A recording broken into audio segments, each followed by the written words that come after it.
quadrants.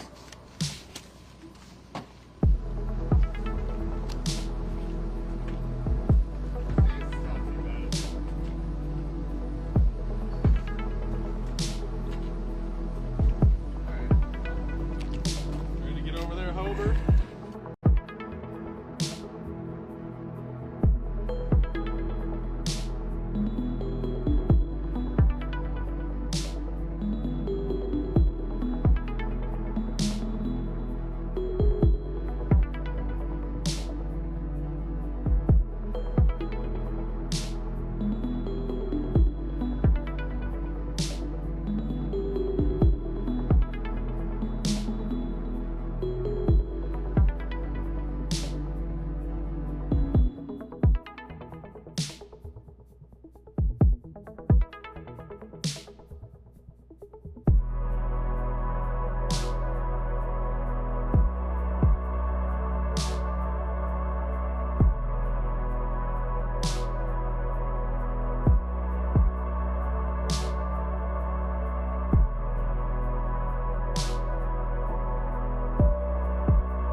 Welcome to the 2023 Innova Open at the 28th Annual Texas State Disc Golf Championships. That's a long name, and this is an event that so far is absolutely living up to it. In Houston, Texas, at Brock Park Disc Golf Course, you get a good idea there at the current conditions,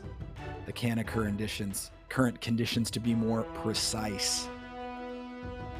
76 degrees, humidity just about as high as it can be because it's been raining off and on. And I don't know if you can get more humid than actual water droplets forming and falling out of the sky.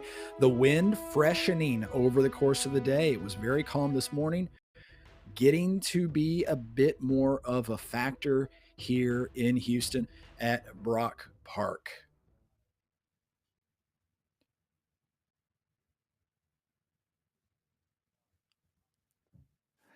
Grant Zellner and Brian Earhart in the booth, and we've already seen some pretty spectacular disc golf today. But of note, Brian, that was on a completely different course. Same property, different course. The MPO division attacking a new challenge.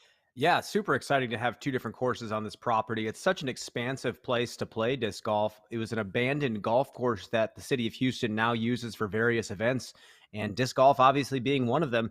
FPO had a fantastic layout. The scoring spread was great. You saw players shoot really well, shred the course. You saw players struggle and shoot over par. So awesome to have their own design. And now the MPO design, I walked this property. It was very well done. And I think for a previous golf course, they use the mature trees very well. It seems like you're playing park style golf out here at this golf course. And there's a lot of variety in terrain and different types of hole design. One of the local players, there were some this morning, more this afternoon, getting a chance to show off in front of a hometown crowd. Robert Burridge. Robert Burridge is a major champion as an amateur, and Robert has made some noise already in his pro career. Remember last year at the Des Moines Challenge? Here in Des Moines, Robert Burridge going toe-to-toe with one Simon Lizotte. And we all remember how good Simon was playing at this point in the year. So this is pretty impressive stuff from Robert. Yeah, Robert's fantastic. I mean, and he's no slouch on the ultimate field either, playing for Magnum at University of Michigan, one of the great ultimate franchises in the history of collegiate ultimate. And, transitioning to disc golf is just no problem for him. Obviously, he's been doing this a long time on both sides, ultimate and disc golf. So it's awesome to have him have success here. And this was no surprise to me, this battle with Simon. Can't wait to see him this season with a new sponsor. Took Simon all the way to, I can't even remember. I think it was about the fourth playoff hole there in Des Moines before Simon was able to put in a long putt. Big time career already for Robert Burridge. I mean, look at the information there. Just the top couple of lines of his bio, already significant accomplishments. But Robert going to have to go up against another of many formidable opponents this week, Gannon Burr. Where's the cowboy hat? Brian, you promised me. Grant, he told me that he was going to wear the cowboy hat, but I guarantee you he didn't talk to his various sponsors before he decided to wear a cowboy hat as a professional player. But we'll see. Maybe he'll have something in store for us. Let's check out just a week ago, Gannon Burr. Oh, we don't have that. Okay, well, let's talk about just a week ago then, Gannon Burr winning in Austin. That's for those that don't know, that's why we're talking about the cowboy hat, which was sort of a trophy there from the Open at Austin. I also assume, Brian, he probably didn't try a full-speed run-up while wearing that 10-gallon Texas hat. Getting a live look now near the first tee, and we'll listen in. 303 tee times. Let's give a big round of applause to our players.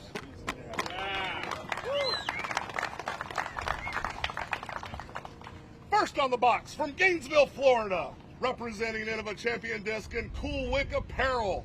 Let's give a big Texas welcome to Garrett Gerthy.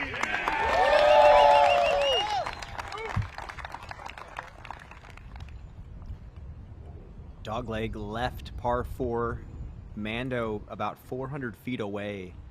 You have to throw a long turnover shot to get yourself into a decent landing zone.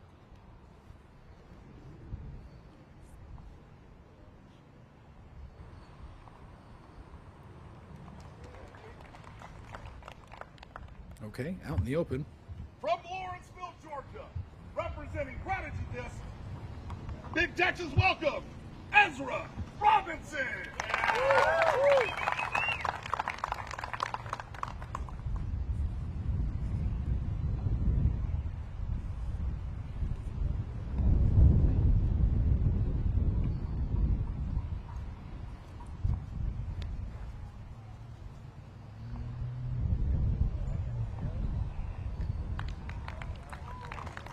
Okay, not bad.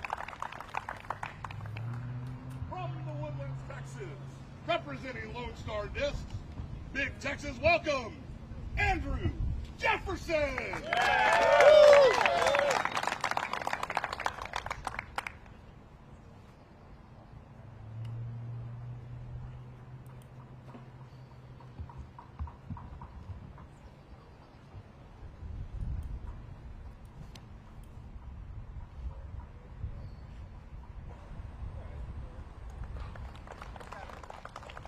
That one's going to be a bit short. From Willis, Texas. Let's hear it for Yeah, Luke. gotta push this long landing zone, long OB. Here's Luke Dean, also a Texan.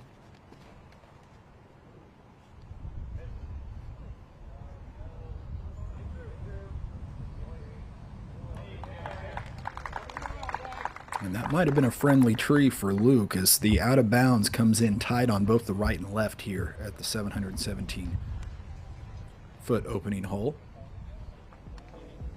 We just saw Ezra Robinson, now the other Ezra Aderhold, on a heater today, bogey free. He's 10 down through 14 with still 4 to play. Look at those stats on the side there, Brian. Only one OB penalty. Yeah, like I said this morning, I think that stat is going to be very telling when it comes to the top 5 and even the podium finishers. I think if you're not getting your drives in play, even if they're not the longest on the card, you're really going to screw yourself from the start and cost yourself quite a few strokes. Every hole nearly surrounded by OB in some capacity. It is indeed a tight course in places, which is surprising when you just take a look at it. On the whole, it looks like open, sort of, as you describe it, Brian, park golf, or even the kind of golf that we've become used to seeing when a traditional ball golf course is used to lay out a disc golf course. But they did an excellent job here using what terrain they have and really utilizing the low ceiling and the mature trees to create the effect of changing elevation, having to get the disc out of your hand at different heights with different nose angles. Yeah, you'll see on this front 7 especially, a lot of slopes, whether it's an uphill shot to the green or a downward slope behind the basket here. You are definitely playing with angles in this opening stretch. And then it flattens out towards the back 9 with a little bit more ceiling play, like you were mentioning. Very nicely designed course. Garrett Gurthey doesn't have to play first from the fairway very often, but does here and has no choice but to throw something that will curve sharply and just get around that mandatory.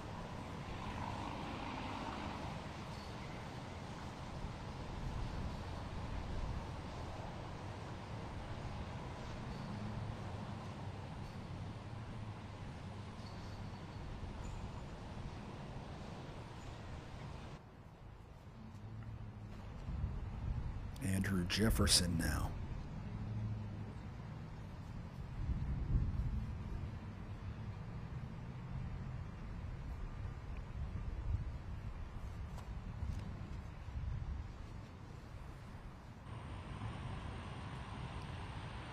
Clips the ceiling.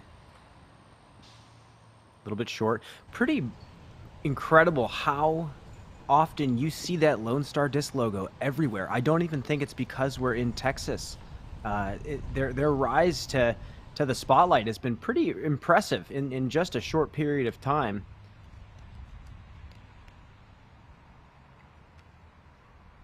Here's Luke Dean.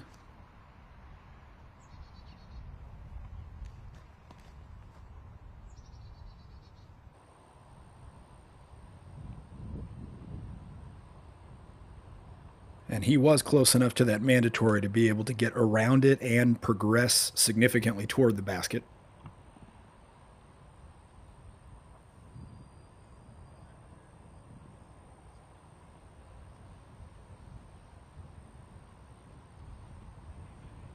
A little bit more length on this track, just under 10,000 feet, but still not that long of a course.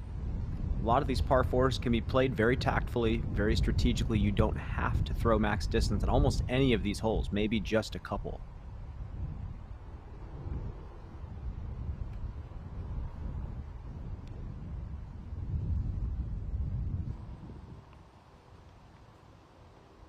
Ezra with the luxury of being able to throw that a lot slower, a lot more precision, and pays it off.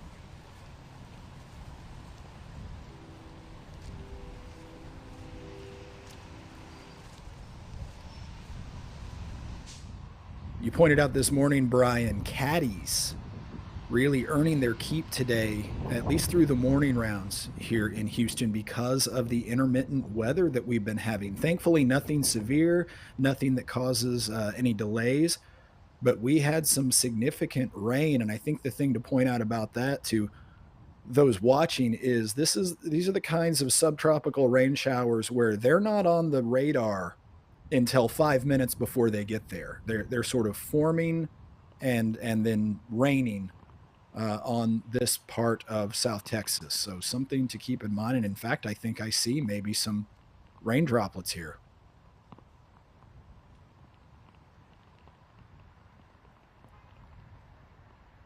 Indeed, the umbrellas coming out very, very quickly.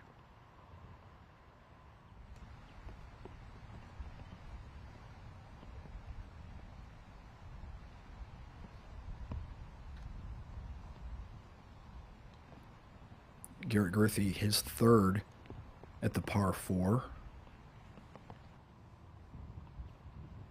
Leaves himself a little bit of work here. That disc trundling all the way out to the edge of the 10-meter circle. And as I mentioned before, the wind sort of freshening. It was quite calm, at least in the early going of the morning round. Winds sort of came up a little bit here and there. This afternoon, we already see the impacts of the wind.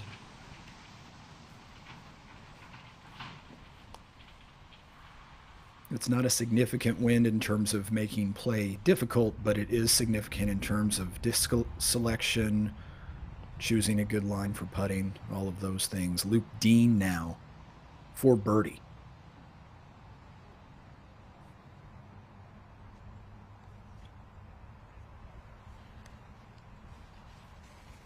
Yeah, spot on what you said. You know, even if there's 10 to 15 mile an hour of winds, it changes the way you have to attack certain holes. Sometimes it's just good enough to have a circle 2 look, but even if the wind is blowing a tiny bit, it takes away a lot of that section of circle 2 in regards to certainty of the way your disc is even going to fly. So the players are going to have to play a little bit more aggressively from the fairway and off the tee if they want to score better here now. Now Garrett Gurthie to try to save par here on the opening hole.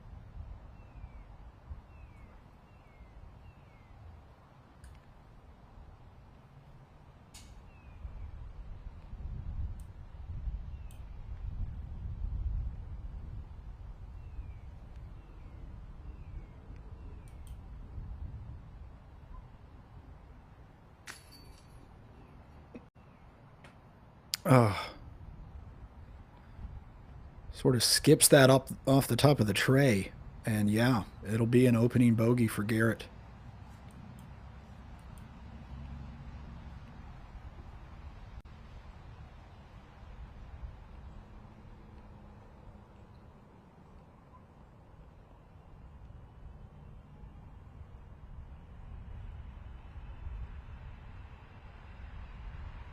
Andrew Jefferson, this to save par.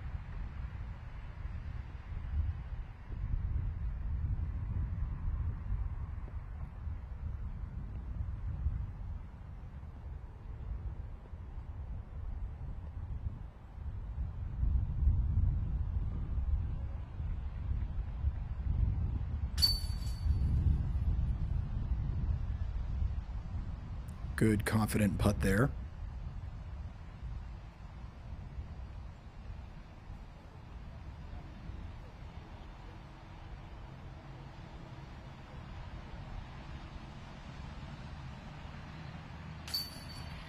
Garrett Gurthie into the basket for that opening bogey. Not the end of the world. We saw some shaky starts this morning that turned into some absolute gems by the end of the round, and I have a feeling that's absolutely possible this afternoon as Luke Dean goes ahead and finishes up.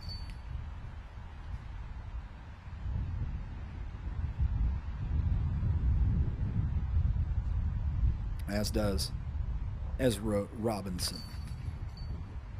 And we're off and running for this afternoon's round here on the Disc Golf Network. Want to give you a look at least a partial scoreboard here because things really moving and shaking out there on the course. I think of note, look at the different numbers over there under the through column. We've got a leader through only his front 9. We've got the person in a tie for the lead all the way through 15. We've got other players done for the day. We'll be right back with the lead card, that is the feature card on the Disc Golf Network.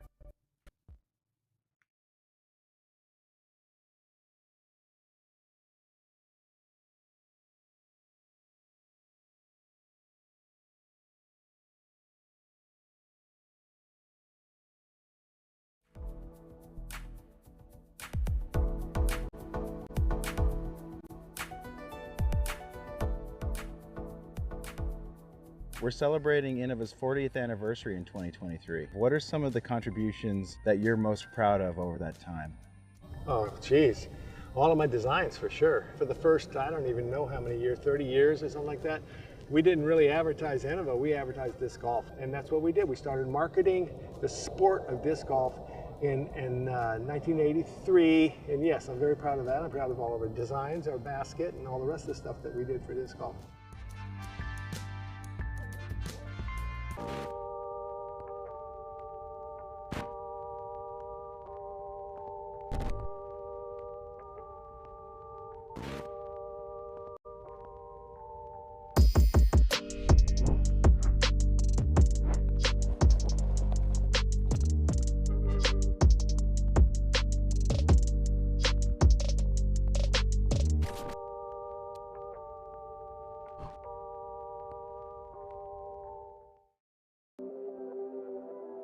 You know, a lot of people say that Ed was the father of disc golf. Well, that's true. He did invent the basket.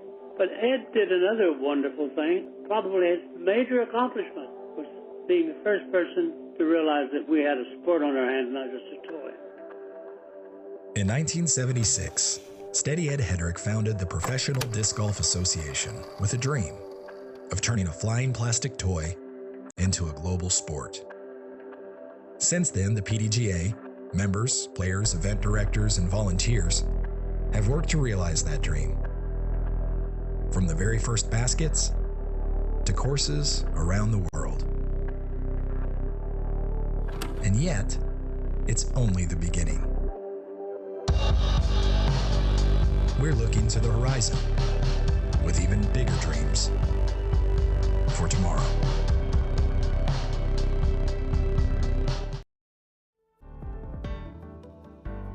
Welcome back to Houston, the Innova Open at the Texas State Championships. If you're watching now on YouTube, I got to thank OTB for presenting free first round YouTube coverage. At OTB, use the code DGPT to save 15% and get free shipping if you spend $75 or more. That deal good through just this very special weekend. Sale ends on Monday. So don't forget, show your appreciation for those who appreciate disc golf and who give you the opportunity to view it. Friends of ours like OTB.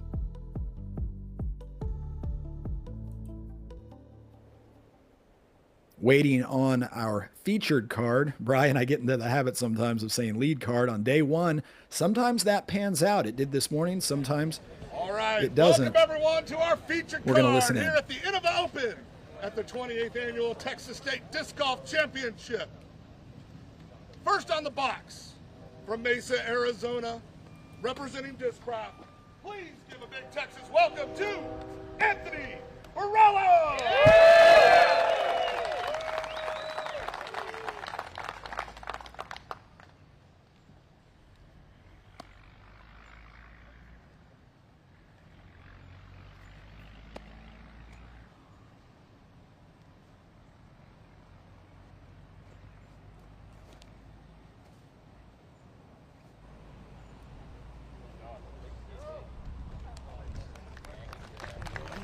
Pretty well done there. Low, but lots of power. All right, from Safety Harbor, Florida, representing Innova Champion Disc, let's give a big Texas welcome to Calvin Heinberg!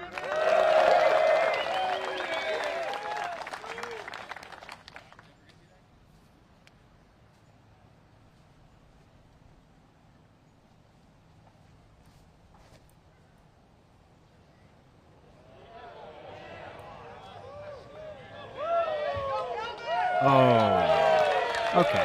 Yeah, that's the shot, Grant. All the way around.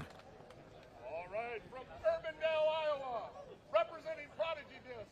Come on, Texas welcome for Gannon Bird!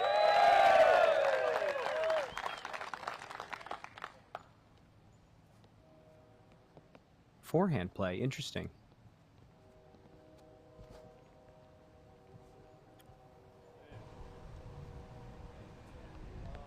It is, and that goes way over to the right. That could be on the line. That could be over the line. Lone Star Disc and Hooligan Disc. I think he's Let's give safe. a big welcome to Robert Burris!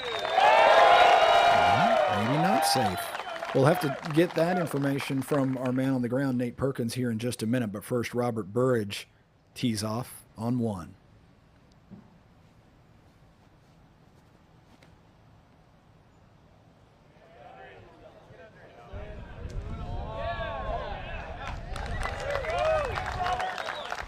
Late turn and well placed. We'll go down to Nate Perkins on the ground. Let us know what you see, including whether or not Gannon Burr is in or out of bounds, Nate.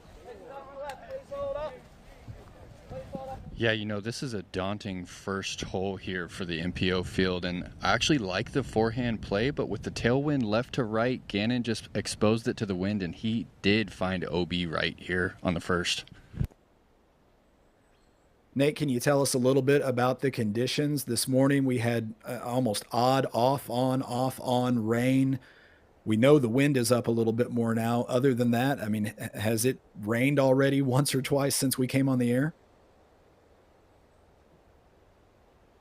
Yeah, just a bit. I think we actually just got word that we got the last bit of rain. We are in the clear for the rest of the round, and the wind is actually supposed to continue to drop. Ah, good to know as the storm system, I guess, moves out of the area. Okay. I am so curious. That was such a conservative forehand from Gannon, and he loves throwing those force over Annies with driver. You're right. It's the rare instance where a decision really baffles me here in the booth. Not to question or second guess the player on the course, just the fact that he did something that really surprises me. He's done this before with the forehand, and he's taken it in some weird situations. Sometimes that actually has to do with the condition of his fingers. Mm-hmm. So if he has any cracking, maybe a distant shot is not feeling good for him right now. We'll have to see.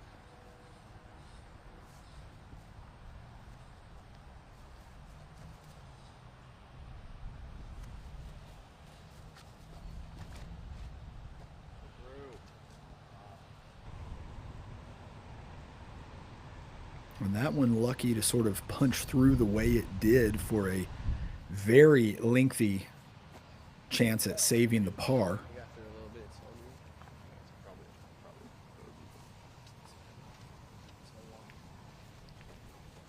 We've been seeing these situations happen for a lot of these feature cards where the weather clears up right as soon as they're about to tee off. And they have much calmer conditions later in the day.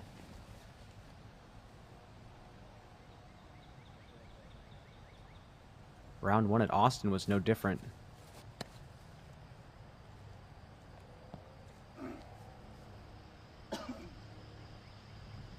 Anthony Barella now, his second. Oh. That's a balk. A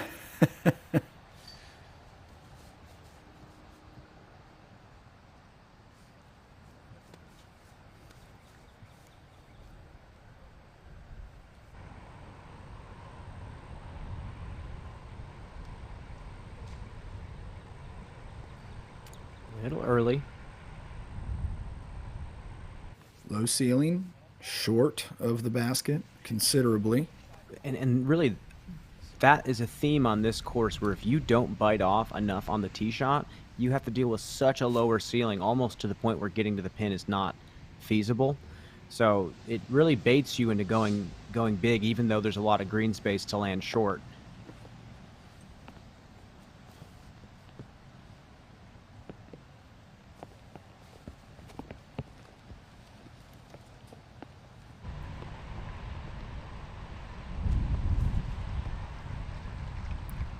Robert Burridge, nicely done.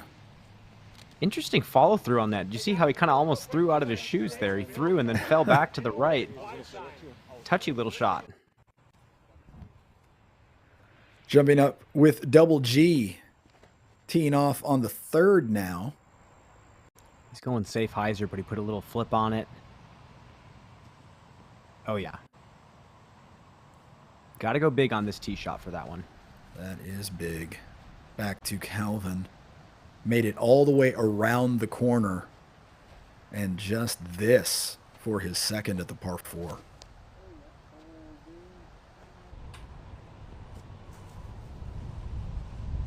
Okay. Didn't really love it out of the hand. Kind of missed his line, but this is a game of misses, and that's not a bad miss. Currently, any miss that lands in bounds on this course is totally fine. Yeah. We will take that. So Gannon, this is his fourth at the par 4.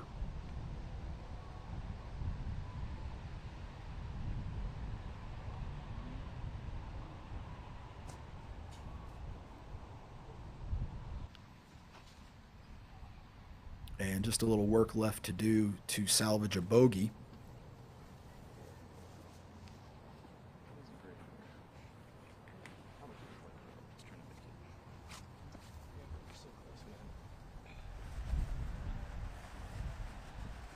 Here's Anthony Barella.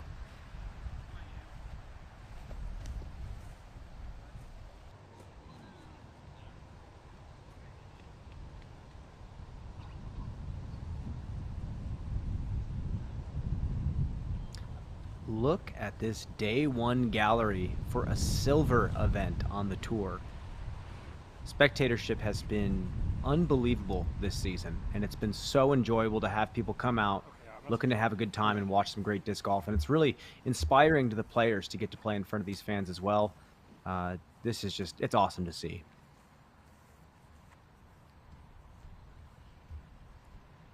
Not only that, Brian, at this particular event, we're seeing a lot of local players that maybe have never played in front of crowds like this before, or cameras, or anything else.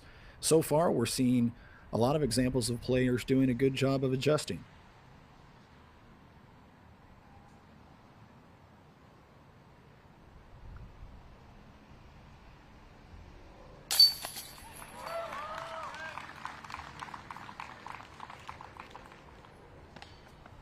Calvin on the board.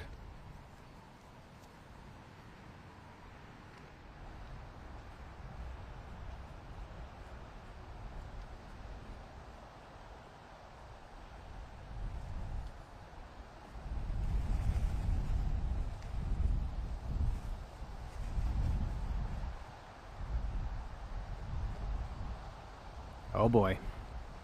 Mm-hmm.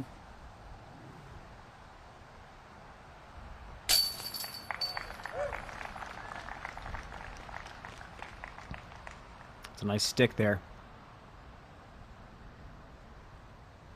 Now Barella, same angle, step or two closer.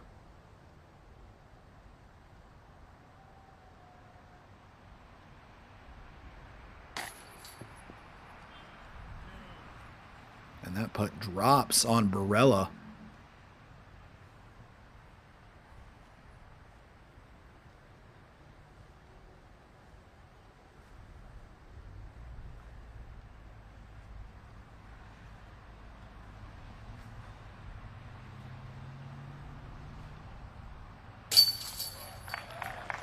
Robert Burridge in for the birdie. Good start for the Texan.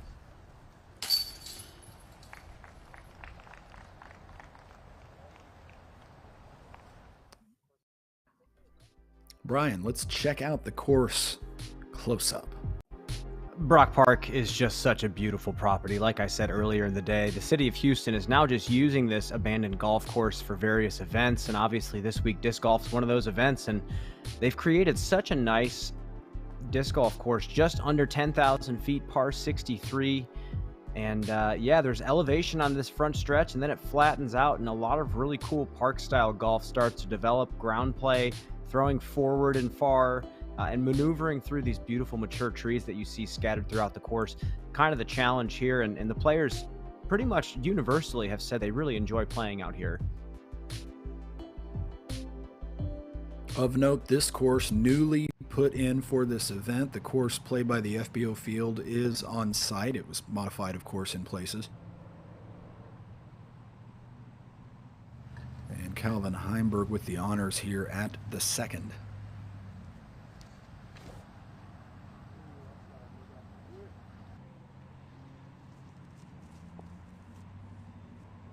Needs that to sit.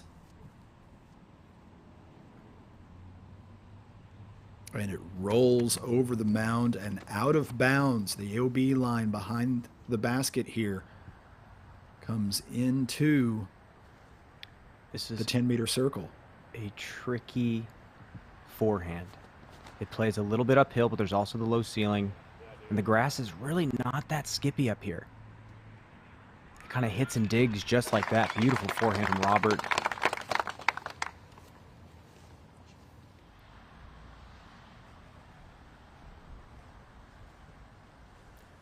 Righty backhand is really a tough line.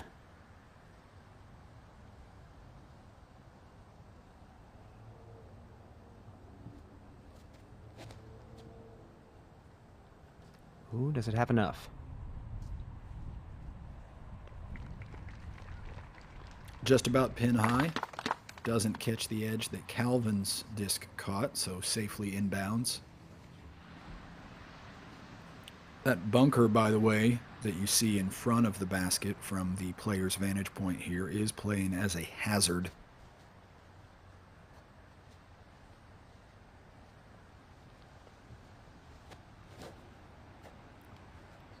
Gannon breaking out the forehand again.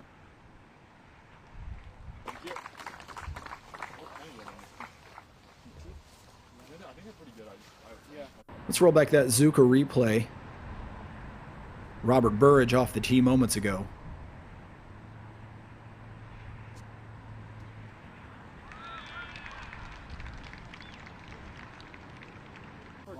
And getting, I'm told, some of the loudest cheers from the gallery so far in this final round. Robert, being a local player, jumping ahead to Garrett Gerthy. He's on the third. Oh, up and over the third, and I don't know.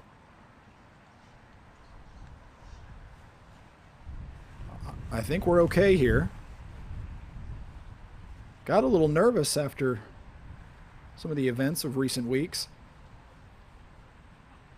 Wayward discs finding targets of flesh and bone. I think we'll be all right, though. Brian, you're right. Look at that gallery. I love it. I just love it so much. It just shows how this family has grown, just the disc golf family in general, and it just keeps growing because of people like Chrissy Fountain that we commented on this morning, just putting together her own tour of women's events and all sorts of TDs throughout the country, working extremely hard for very little recognition to put on events like this. We just have to give a shout out to all the local heroes that are making disc golf happen across the board, not just on the pro level. So Calvin now does have an opportunity to see par despite the OB penalty.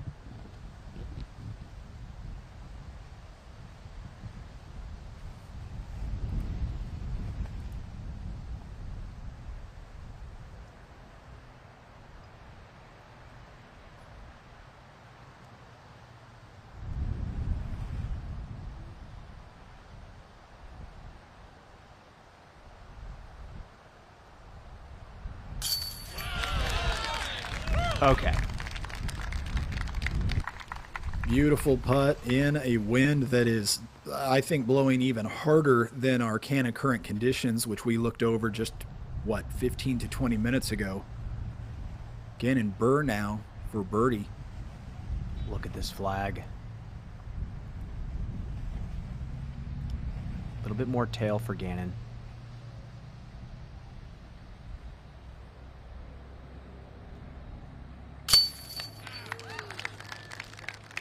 And that disc almost rifles right through all of the chains, but manages to catch and drop into the bottom of the basket. Now Anthony Barella.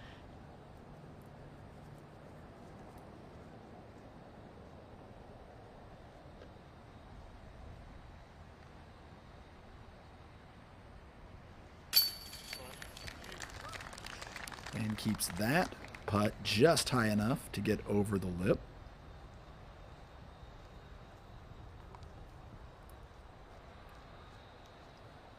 Robert Burridge for a second birdie in a row. And in for a second birdie in a row, delighting the Texan crowd here in Houston. Time for our black ink discs keys. Brian, what's your breakdown? Yeah, I mean, the first thing is you have to know your distances out here. There's a lot of holes where even if you just throw a decent shot with a little bit of distance, you have enough to get to the pin on some of these par fours. There's weird footing out here. There's some slopes you have to deal with. And the last thing that I wanted to talk about was the bad weather and patience during the bad weather. But really, it looks like this feature card has gotten out without any trouble. So we'll just have to see. This is going to be an interesting course. I think it suits any player's game out here. Brian's breakdown brought to you by blackinkdiscs.com, the premium disc golf store.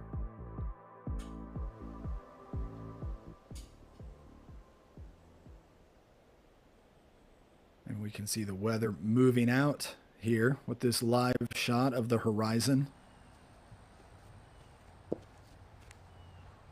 To the third with Robert Burridge. As you see, OB line all down the right side. You can go safe hyzer, or you can go aggressive flex down the middle.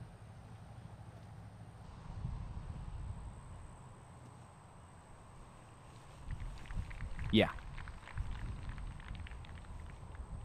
Safe hyzer finds open space on the left side of the fairway. There is an OB creek up nearer to the basket. Well out of reach from the tee pad, but will be a consideration on the second shot.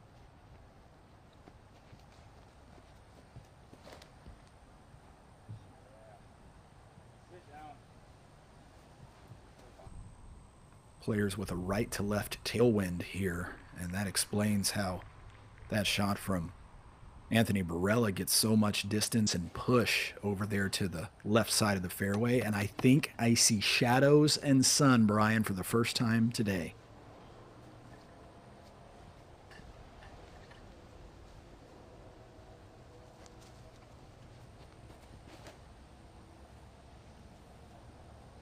Oh, way over OB on the right. That's got to get back.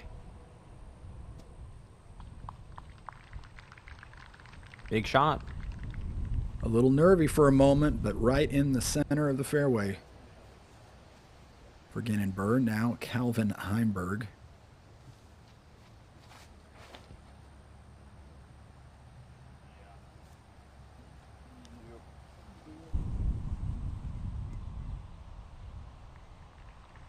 Oh, yeah.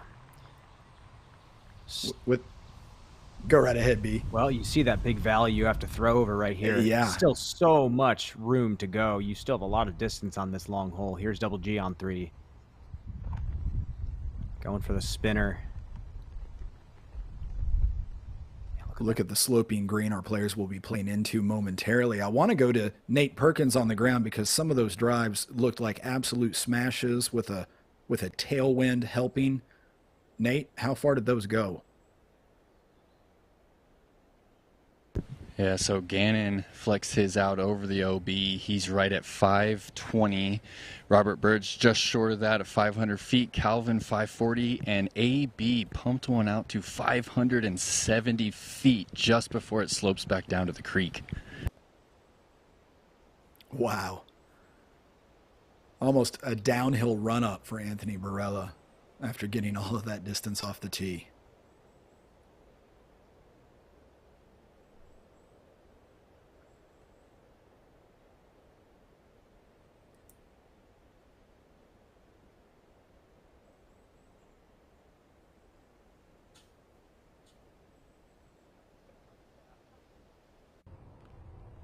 Let's jump over to double G. Garrett Gerthy at 4. Medium height.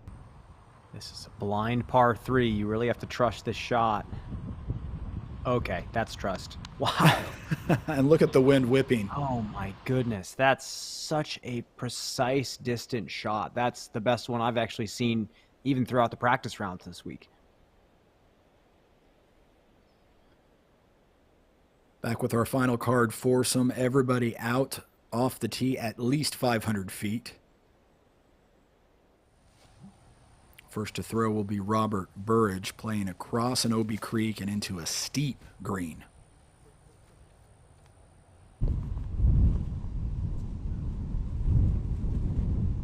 That one's off quite early.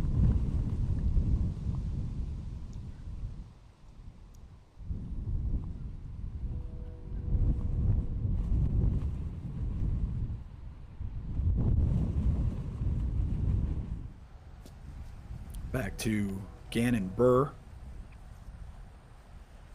Robert Burridge did, I believe, land in bounds.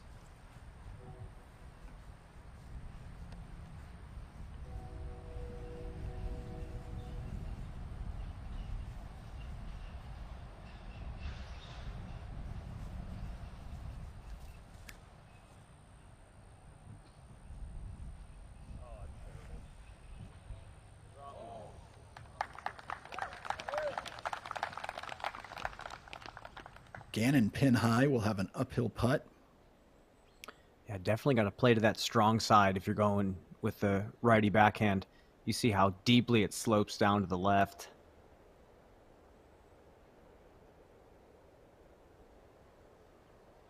Drone shots today provided by our friends at Flight Factory. Beautiful shots from the sky, showing us the lay of the land, and now on the ground with Calvin Heimberg. Much better. That's fantastic.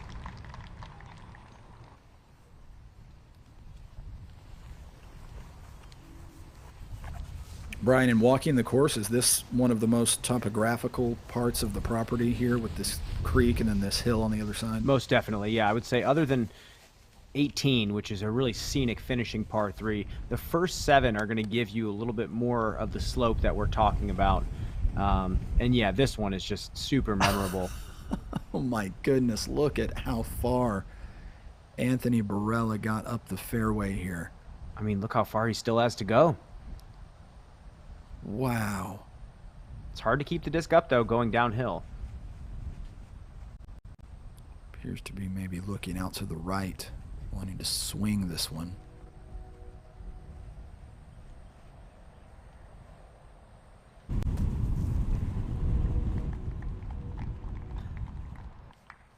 And plants it at circle's edge. That'll be a downhill look, though. Scary putt coming up for Anthony Barella.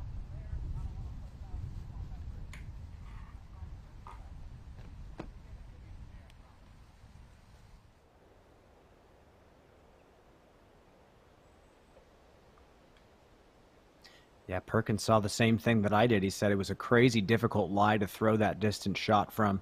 Yeah, it's all intuition. At that point, you have to fight against your body going downhill, but you still have to use that body weight to throw the disc up and stall it. Yeah, that's pretty difficult to do right there. We can see Nate Perkins crossing the bridge.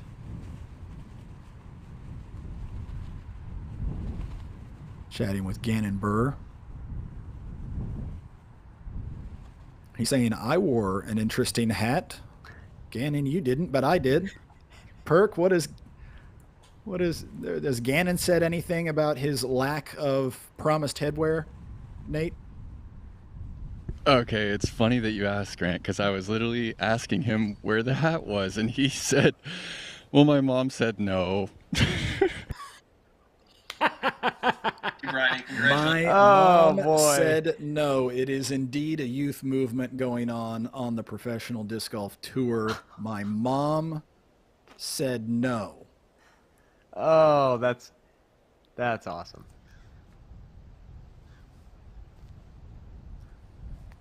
A multi-time champion on the tour. Major in his pocket, and I'm not sure if he can get into an R-rated movie yet. You're right about that. Gannon Burr now has this putt for birdie here at the third.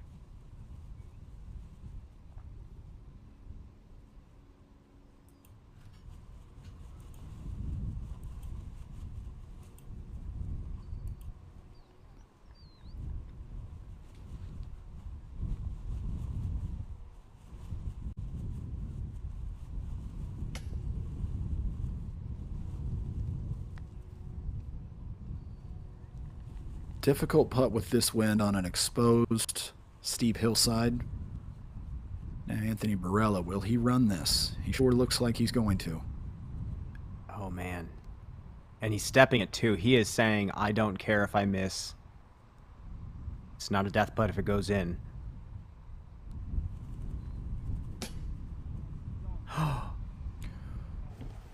No. Worst on the case.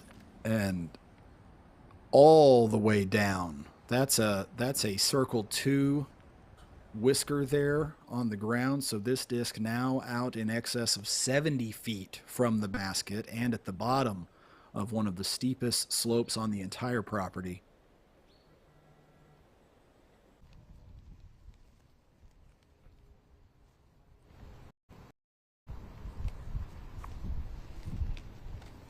Barella now has to putt back up the hill. Look at that. The basket looks tiny, and it's only about 70 feet away.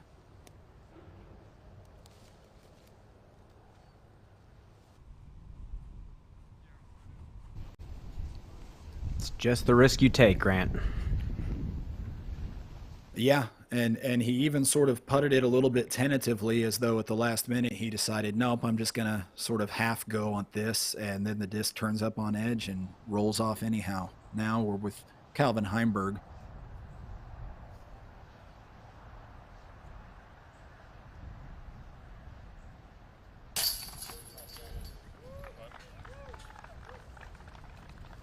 And Calvin starts 2 for 3. Robert Burridge also looks like he'll start 2 for 3.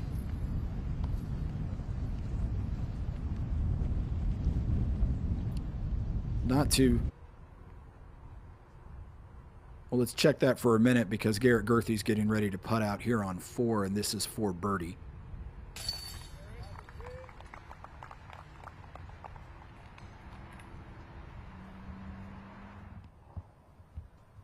Now driving on 5. This is live with Garrett Gerthy.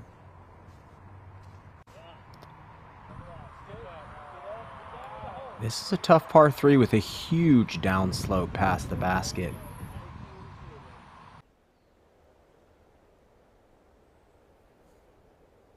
Back overhead now, looking down at the tee of hole number 4.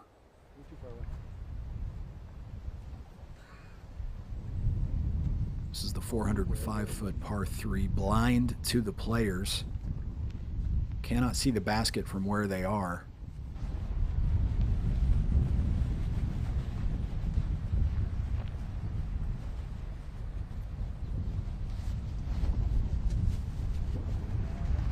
Perkins, as these discs are taking flight, can you tell us what kind of wind these players are facing here at the fourth? Yeah, I can, Grant. This is a terrible wind for this whole setup. It's headwind right to left. So if they throw too flat, that wind is going to hold it straight and it's going to stay OB.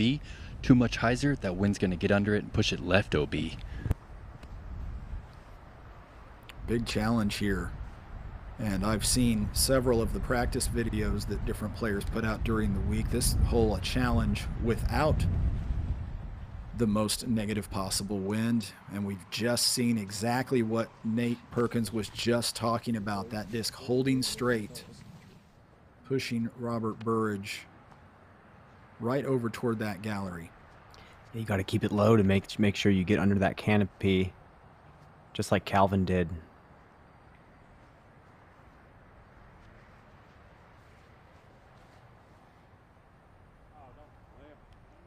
This one kind of holding straight as well and will not swing. So Gannon also OB. They'll move to a drop zone. Finally, Anthony Barella. What will he do? Will he make the adjustment?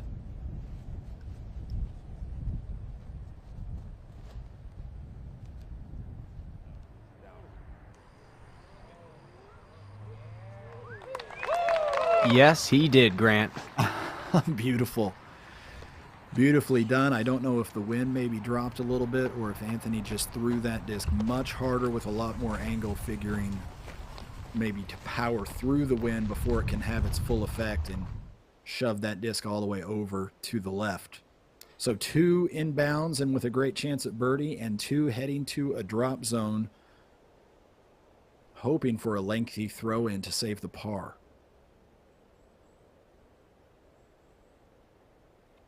Yeah, I really applaud the course designers for designing a hole like this that is a distance that all of these competitors can pretty much reach these days, but the shape to access the green is a little bit more specific, and it makes them think, especially with the wind picking up. I think it plays great with no wind and also plays great when the wind picks up.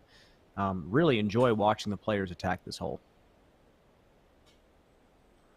While they walk, we'll jump ahead 1 hole to hole number 5, where Garrett Gerthy is putting.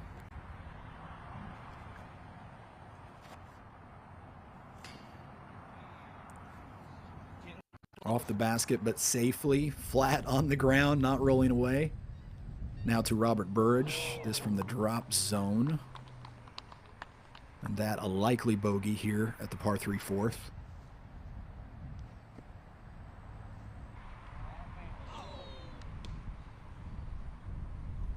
Similar result for Gannon Burr. So a little score separation possible here on our feature card.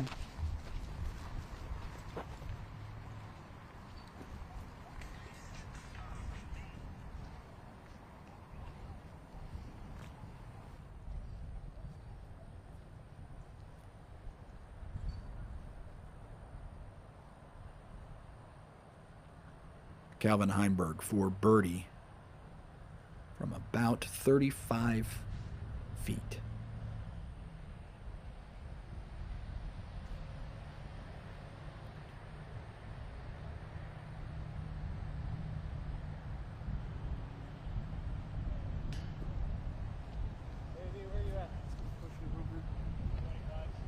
Didn't like it out of the hand.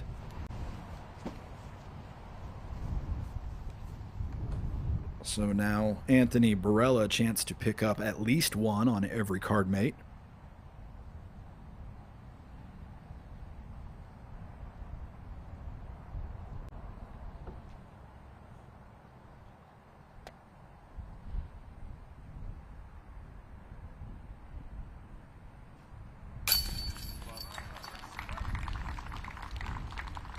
And puts that in for the birdie. So Barella fights his way back to even par through 4. Calvin Heimberg close enough for a likely drop in par. But first, Robert Burridge to salvage a bogey here.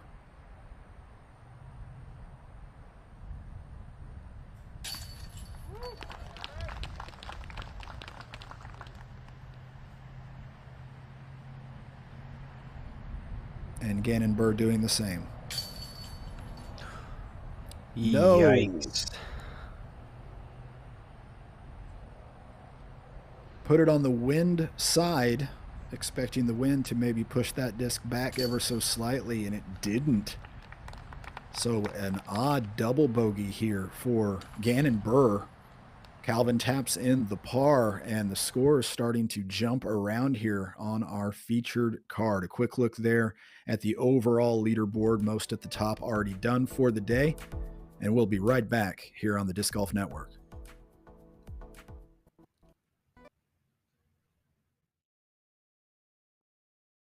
This looks perfect. Off the basket. Now it's rolling. It's headed for the OB. This needs to sit. Oh my goodness, it's safe. Right on the line. She's going to have about a 30-foot putt for the win. Okay, here we go. The putt is up. Boom, it's in. Strong side with authority. What an incredible moment. Yes. I think this golfing can improve our community in many ways. It brings people together. That maybe some of these kids who feel a little bit lost could find something like disc golf, find friends, find people to come together and play the sport. Encouraging people to work together, kids to know one another, love one another. A way for these kids to have a really fun thing to do together. I think that's what we need in the world, love one another and do life together.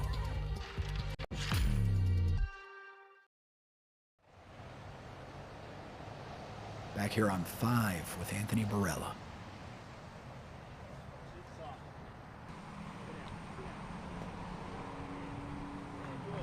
A little bit of a roll away there. Not too bad. Circle's edge, most likely, for AB here at the par 3. 351 feet.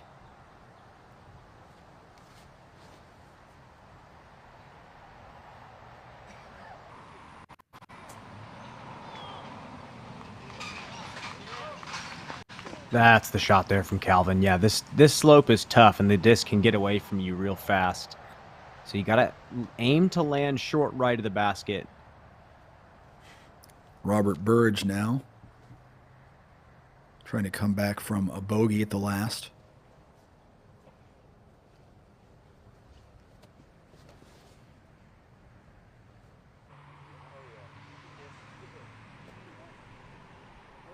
Big skip there, and now there it goes. No, across the OB stripe.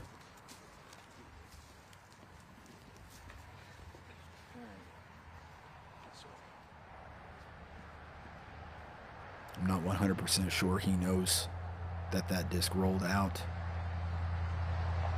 Meanwhile, again in Burr.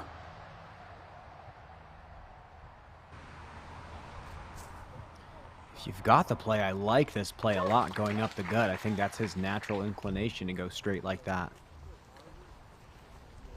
Yeah, disc comes to the ground at a different angle too. Garrett Gurthie ahead at the 6th, which is a par 4, 600 feet. Big sweeping left to right hole. And Garrett's tee shot matches the shape beautifully.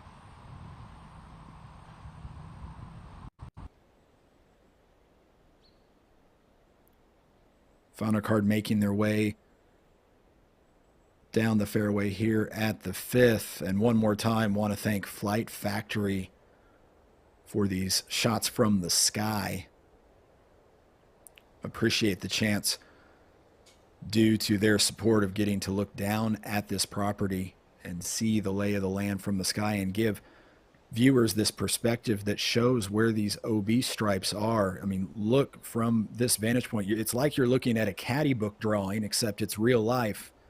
And some of those OB lines are inside the 10-meter circle.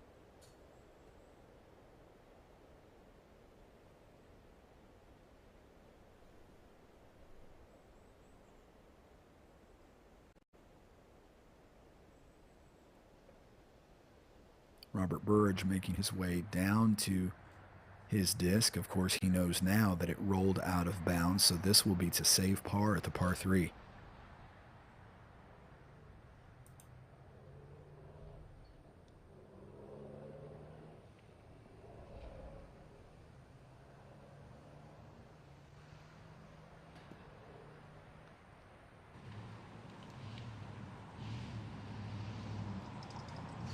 After a birdie start, Robert cards penalty strokes on 4 and 5 and goes bogey. Now to Anthony Barella. This for birdie.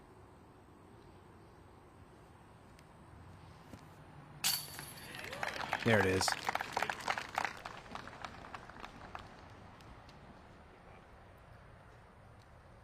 And AB is under par for the round for the first time.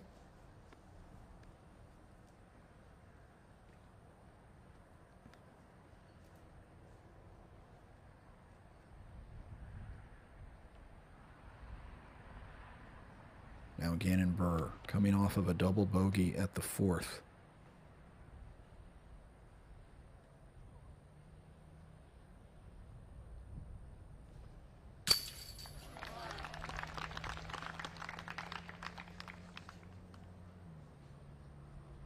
Very confident putt to get one back, moving Gannon to just one over at the moment. Calvin Heimberg for his 3rd birdie in the opening 5 holes.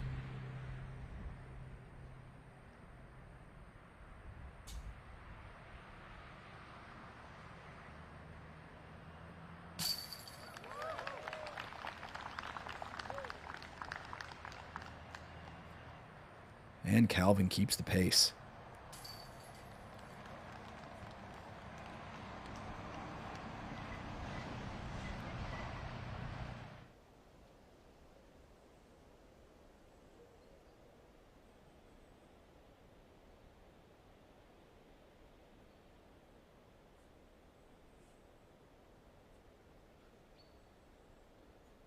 Our feature car makes the long walk around and to the tee at hole number 6.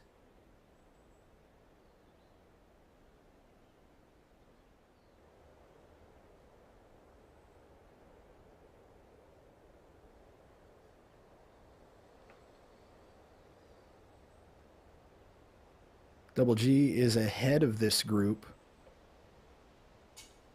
sort of around the corner here at the 6th. The 6th, the first really sharply bending dogleg that we've seen so far on this particular layout. Garrett still having to turn this disc from left to right. Wow, I did not realize he was that tight still. Mm-hmm. You have to bite off a lot of distance off that tee shot. If you're watching on YouTube, one more time, thanks to OTB for sponsoring that coverage. If you want to keep watching throughout the weekend, though, come subscribe to the Disc Golf Network. We made it easy. A little QR code on your screen will get you started.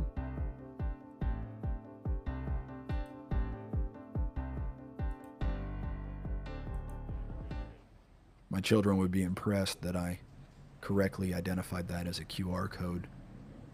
Nice work, Dad. Nice work. Thanks, son.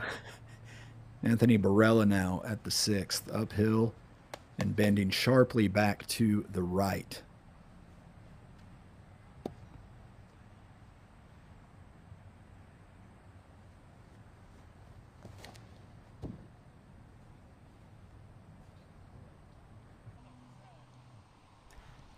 Like you see, that OB long comes in quick. You have to turn the disc, and it's hard to get that disc turning while throwing so steeply uphill. This reminds me a lot of hole 8 at Fox Run, except a little bit more uphill and a little bit shorter hole.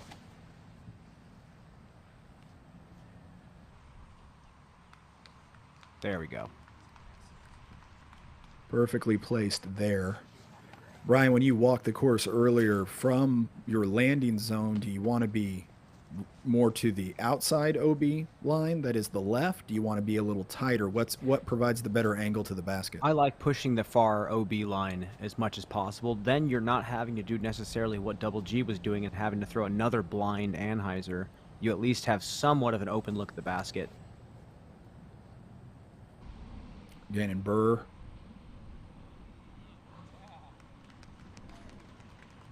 That's a great spot. Beautifully done. Yeah. Yeah. I like that a lot. I like the confidence.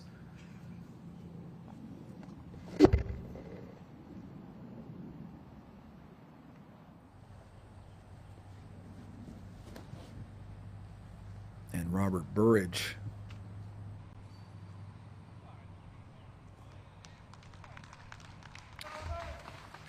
Robert's a little tighter, might be kind of over there in double G territory.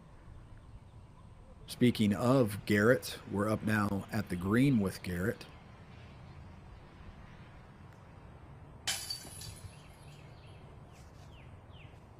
And that one just splashes out. With Garrett's extreme hyzer putting angle, needs that to sort of come in the side door from that distance, and he was a little too direct. Overall leaderboard looks thus. Just one person on the leaderboard still on the course. Gives you some idea of the fact it takes all 18 to score here at Brock Park. Anybody surprising you in this early going, Brian? Not really. I've seen all of these names up towards the top at one point. It's nice to see Clay Edwards back out here shooting well. He's a great woods player out from the East Coast. And yeah, it's just nice to see him putting together a decent round. I'm interested in how this course is going to score throughout the course of the weekend. If someone is going to creep into the double digits and give us a pretty hot round, but right now Kyle Klein and Ezra Aderhold 8 under being the hot round. Alden Harris there at 7 down had a late eagle in his round, if I'm not mistaken. Something like a 250-foot throw-in for a late eagle to get to where he is. We're back with Anthony Barella here. 1 down for the day and electing to go with the sidearm here into this basket location.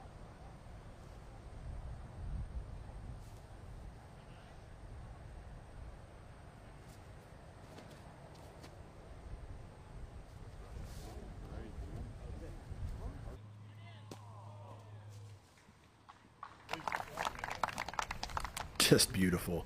Standstill, what, 300 plus? Yeah, that was about a 300-foot forehand. I'm guessing that was a zone from AB. A standstill, overstable, speed 3, putter, technically. 300 feet. Come on.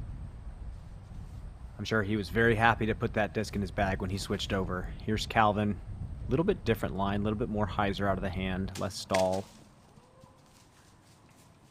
And still works.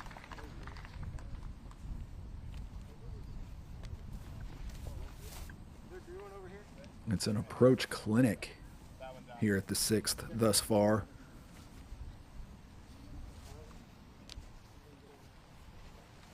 I believe Robert Burridge may throw next, except he was tight to that inside line. So Burr, despite probably getting more distance off the tee, may still be further away from the basket. And it does look like Gannon Burr will be the next to throw.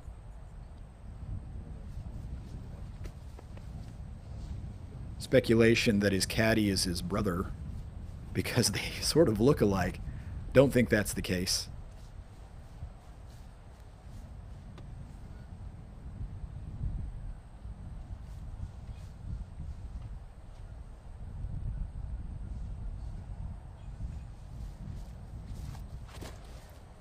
Why is that straight? What the heck? What a kick. That was way too far left. That was weird. Yeah, no doubt about it. That kick put him back inbounds. And not only that, he'll actually have a putt.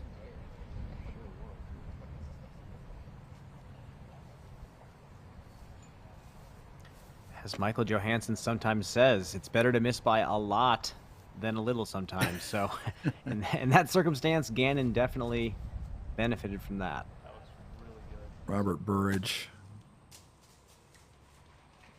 I like his form. I like the result.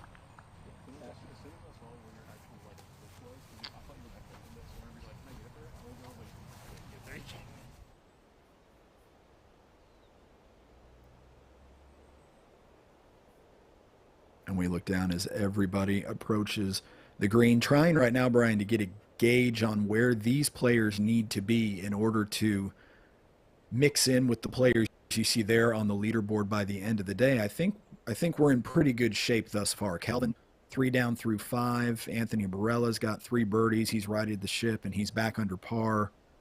I think I think we're okay to maybe be able to mix in by the end of the day. Now Gannon Burr, and we're going to go to Nate Perkins to talk about his putting style after we get a chance to watch it here.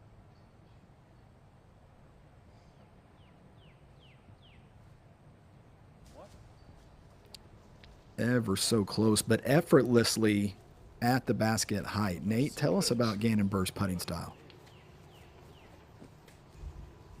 Well, you know, over the history of disc golf, we've seen players find most success with ones that just push a new putting style to the front, and Gannon is one of those players. He's drawing it from the left hip, pushing with that elbow first, and then somehow still gets it nose down. Very unique, and I think it's going to change the way people putt in the future. Of note, it gives him a lot of power for a bit more distance away from the basket. I don't know if I phrased that very well, Brian, but you know what I'm trying to say. He doesn't have to go to a step or a jump, even though he's a bit further out.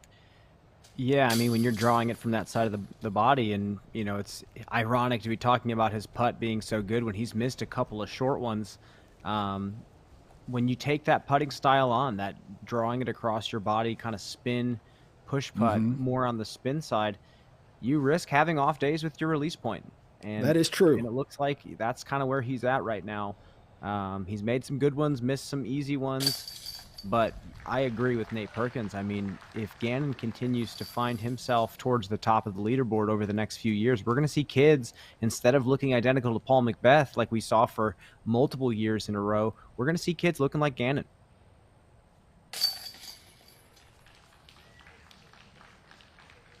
And Anthony Barella cards the birdie, along with Robert Burridge. Now Calvin Heimberg also for birdie. So Gannon, the only one in this foursome, still trying to get things fine-tuned, especially to your point, Brian, the direction, not so much the distance, but the direction of those putts as they leave the hand here on some of these sloping greens. Still a lot of time, and looking at scorecards of those that have already finished, there are a lot of scoring opportunities remaining for players. I see blue all over the map here. Players that started slow and finished strong, players that started strong and finished slow. Opportunities abound here at Brock Park.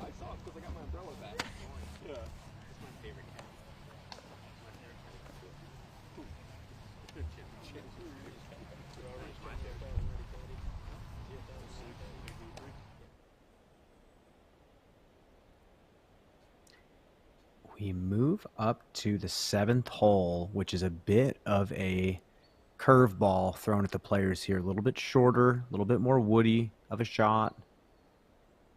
They have to slow down.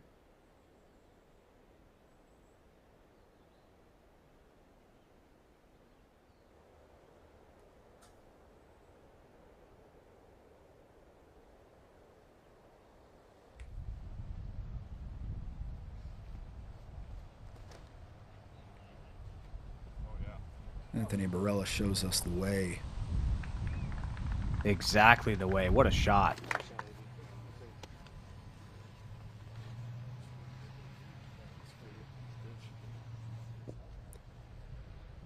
Caddy Book makes this look like an almost straight ahead drive of 294 feet, but clearly a little bit of shape needed.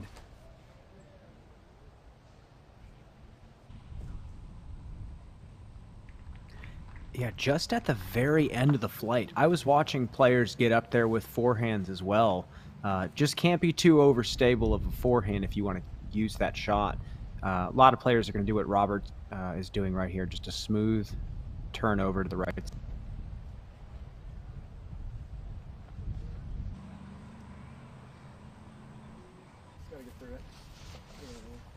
That one a little bit offline.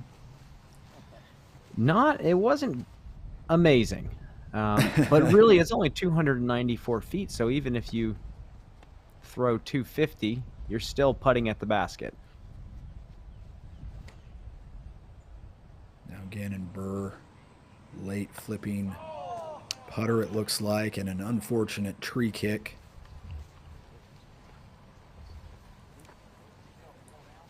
If it's not the putt, it's the unfortunate break off the tee so far for Gannon Buhr. Needs to weather something of a storm here and then finish strong.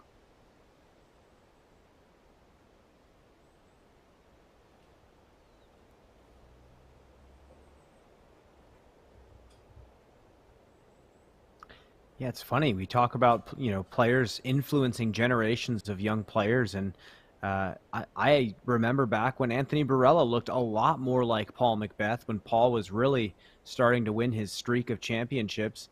Everyone was looking at Anthony, and his putt looked identical to Paul. His backhand pump looked identical to Paul. And now he's kind of grown up into his own and has developed his own style of play. And it's just super exciting to watch the game grow and innovate and evolve like that. He's also about, what, 8 inches taller than Paul? Yeah, well, I mean, there's that. Maybe there's more. the growth spurt thing, and growing into an adult. That's another thing. Robert Burridge, soft little upshot there, nothing too fancy. Sort of taking his medicine and moving on here from the par 3 7th.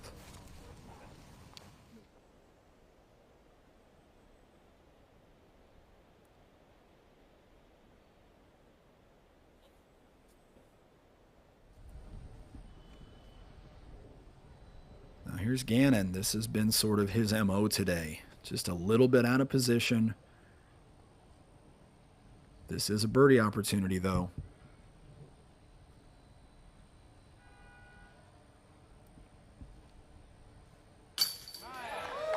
And there's the putt we were talking about. Had our conversation one hole too early, I think, because that was exactly everything put together all in one throw. That could be big. That could be the jump start that Gannon needs. Now we're with Calvin Heimberg, a little shorter than I thought he was.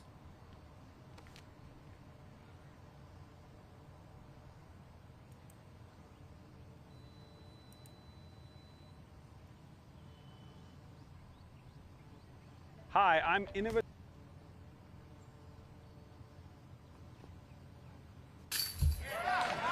Yeah, that was just beautiful.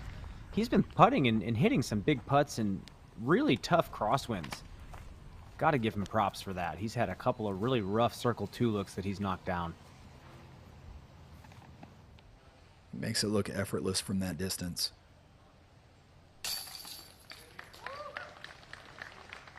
Anthony Barella.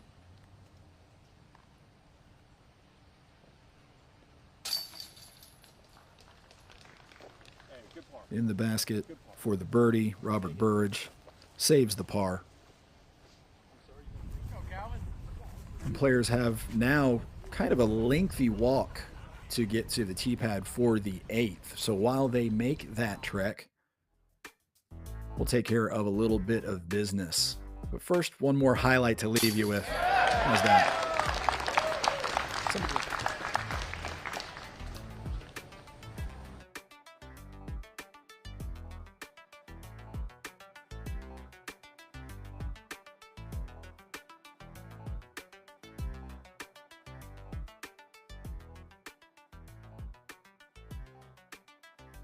Hi, I'm Innova Team Captain Nate Sexton. Welcome to our instructional disc golf series.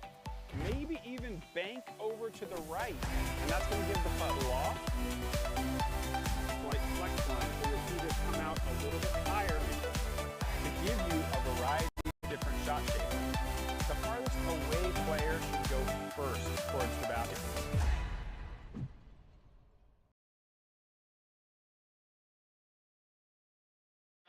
The Wasp, especially the Z Wasp, it did go in the bag really early. It's great for kind of that in-between stability. I can flex it if I need to. I can throw it on hyzer. It's dependable and it holds up in the wind.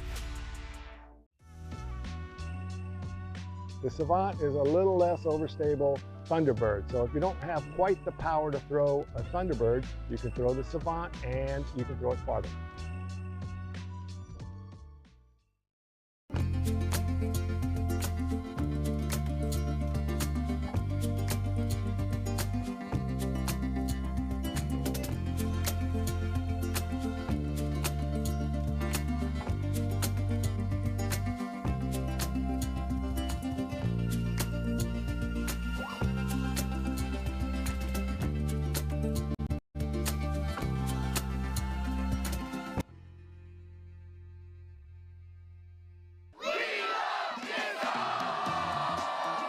The Educational Disc Golf Experience is the leading nonprofit organization bringing disc golf to schools nationwide since 2003.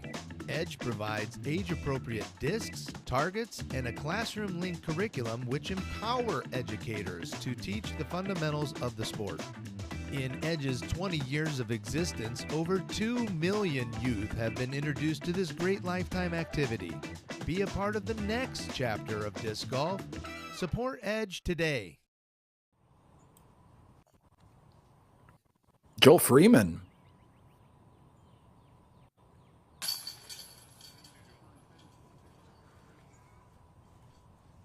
Putting out on hole number 9. That's Joel Freeman.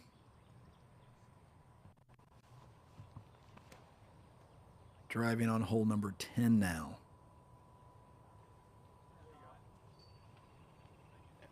Not bad. Swinging that disc Square the tree, but over to the right.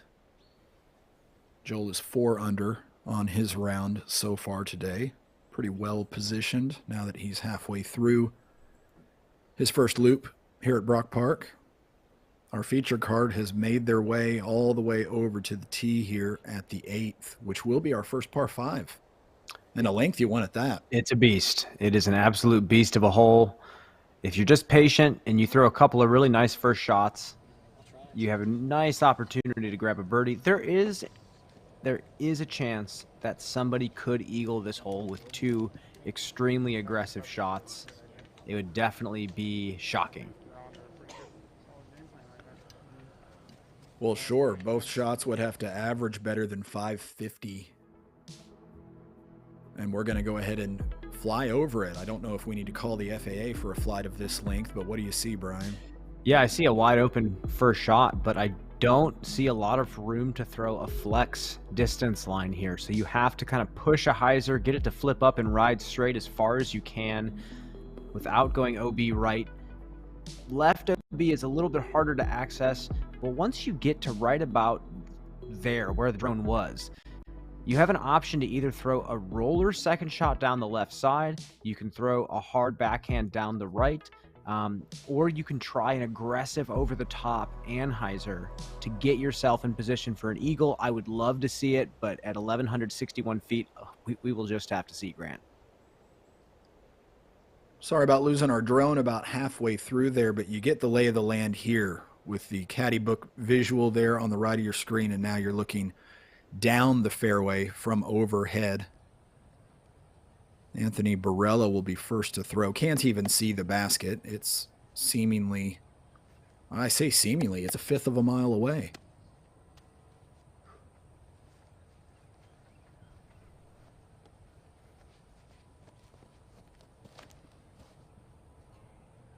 And we may get a chance to see and hear just how far these drives go.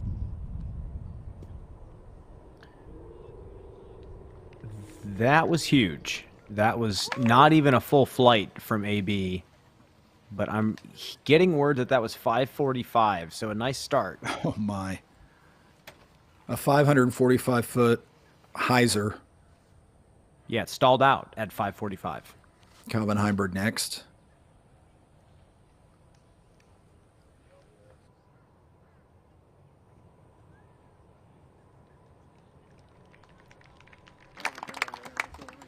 Beautiful. Breaks the 500-foot barrier on a shot that was never more than about 15 feet off the ground.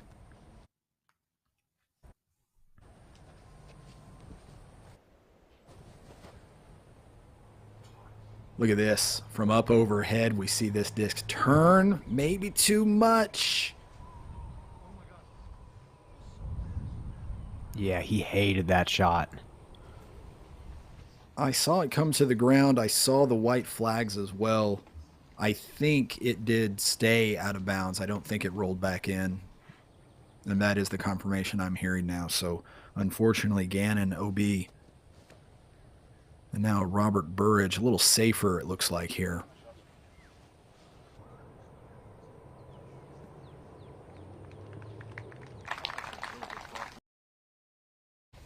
And still 485 down the fairway. A safe shot that still goes 485.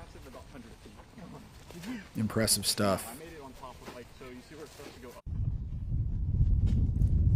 Speaking of someone who can throw far, Garrett Gerthy ahead at still on the 8th, but further down the fairway. Going to the roller here. Still short, didn't complete the flight that he wanted. But I love that people are trying the roller on the second because there's a lot of open airspace off to the left. You could either go for that distance flex line or you can go with what Garrett did. You're just going to have to lay something a bit more stable down just due to the fact that you're having to throw another 5 to 6 roller.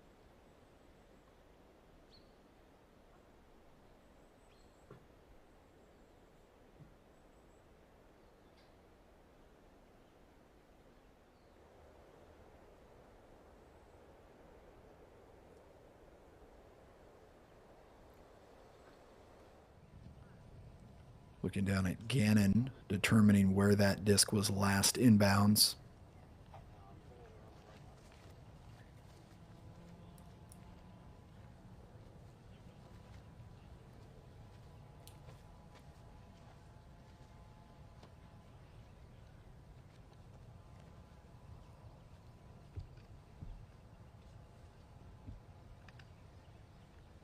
And perhaps moving to throw the same disc again. Told that was a foul core.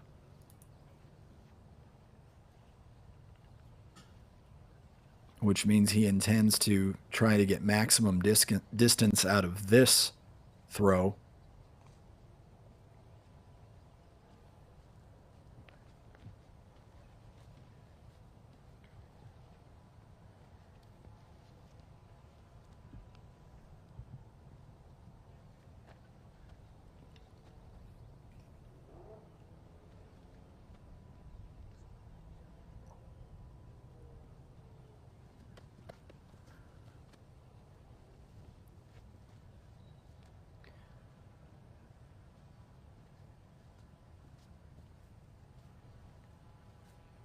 Brian, he's looking over a mound there, which means he can't see where the disc is going to come back to the ground.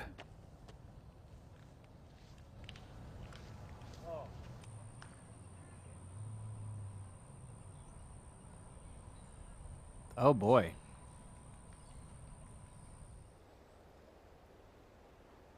Well, if the disc is over there where the camera tried to catch up with it, definitely out of position and now lying 3. So we'll be playing his 4th from well short of optimal positioning. We move quite a bit ahead now to Robert Burridge over on the opposite side of the fairway.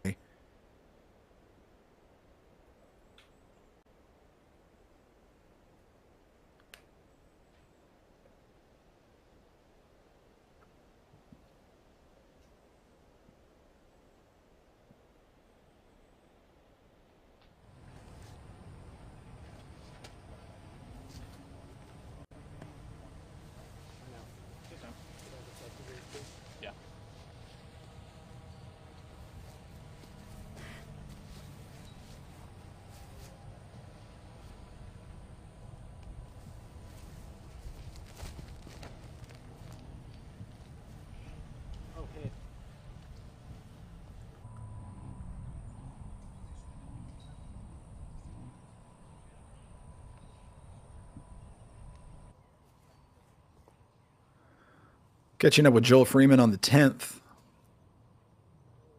Awkward little stance there. Beautiful result. Yep.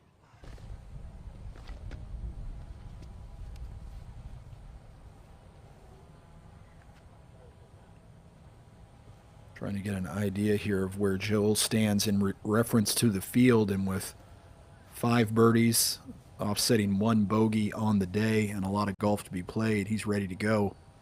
So is Calvin Heimberg back here at the 8th.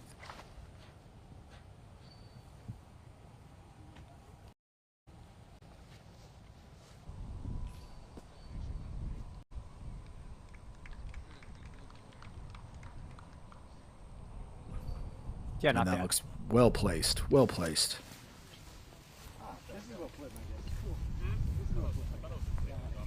definitely was a conservative play.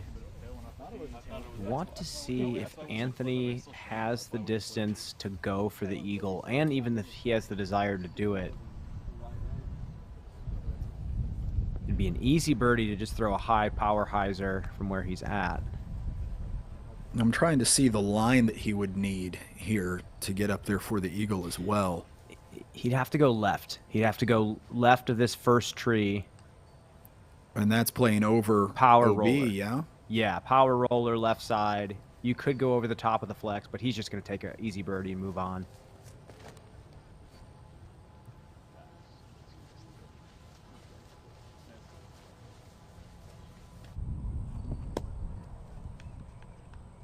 Yeah.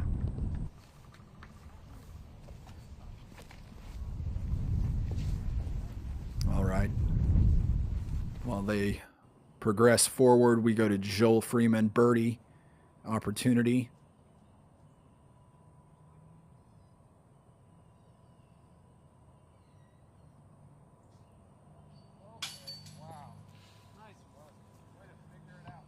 Faked me out 3 times there and then does pull the trigger a little bit high. So Joel will have to settle for the par there at the 10th. We're back over the 8th now, looking down.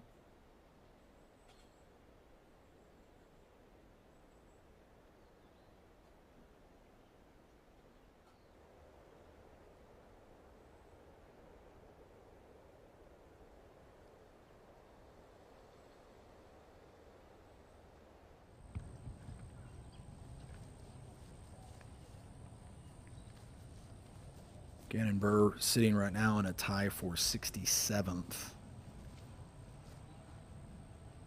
Field 126 players, so he's right around the 50-50 mark here. Needs to begin a little bit of a move. Not going to happen on this hole, though. Already throwing 4. So just needs to limit the damage.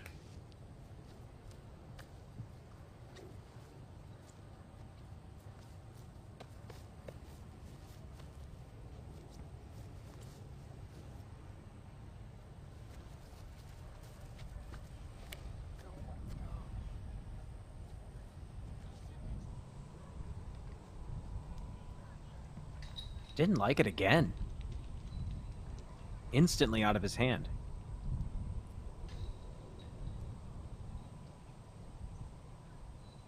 Got up to an open space, clearly outside of the 10-meter circle. So we'll have a look, and he's made a lengthy putt from about that distance recently. Robert Burridge, no, we'll go to Garrett Gurthie real quick while Robert gets ready. Garrett airborne here. He's 1 hole ahead on the 9th, which is a par 3.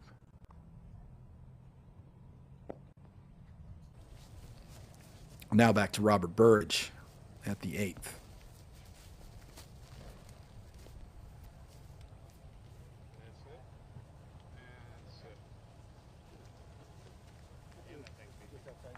Big skip there from Robert.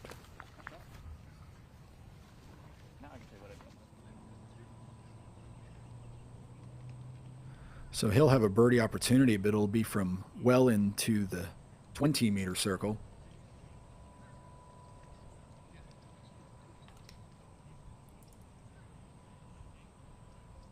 Now Calvin Heimberg placed his second shot here with purpose. Wants to get up and down for an easy birdie.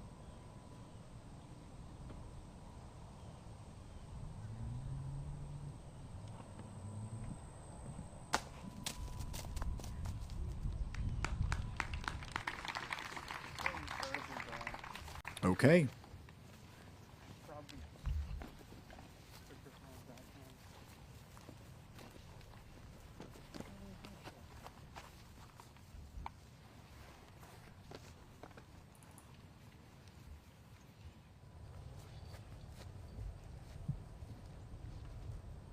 Now Anthony Barella's third at the par 5.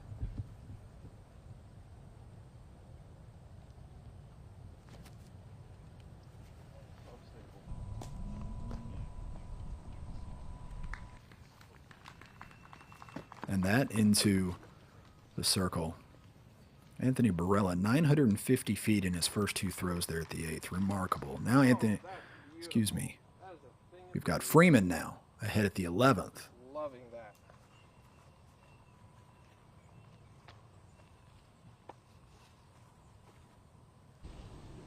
A lot of action going on all at the same time, all of a sudden. Back to the 8th, Gannon Burr.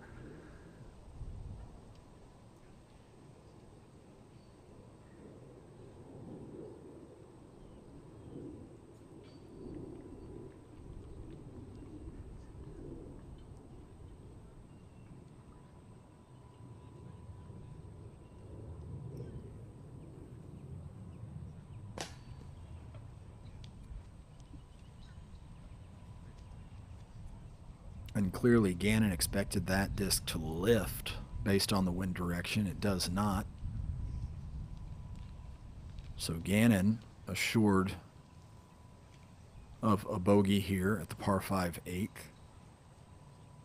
We're over to the other side of the green with Robert Burridge now from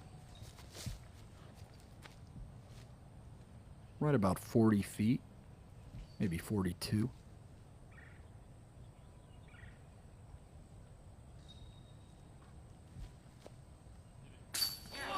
There it is. Got it. And that moves Robert Burridge to 2 under par.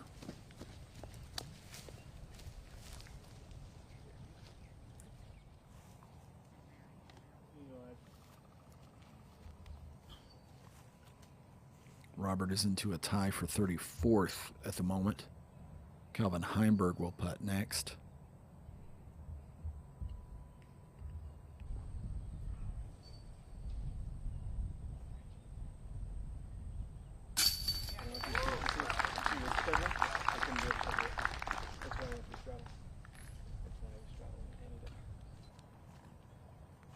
And that's 4 in a row for Calvin. Still bogey free on the day. Anthony Barella putting.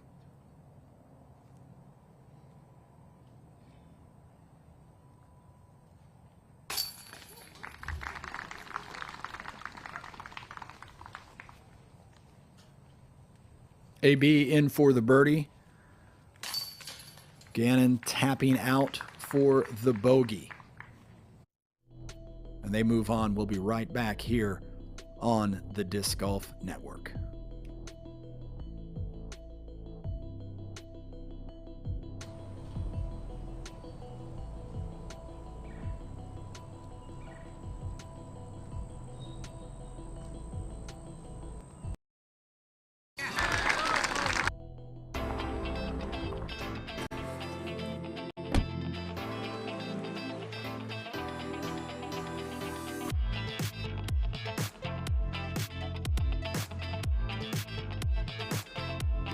Go long.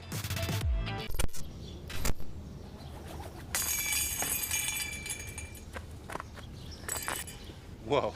Hey, over here.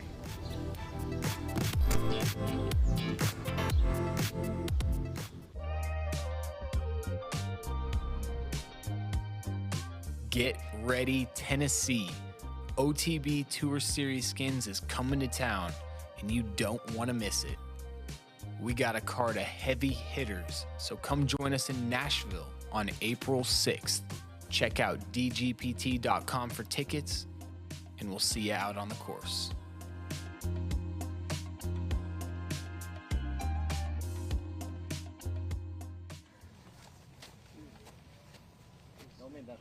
You're at the 9th at Brock Park Gold.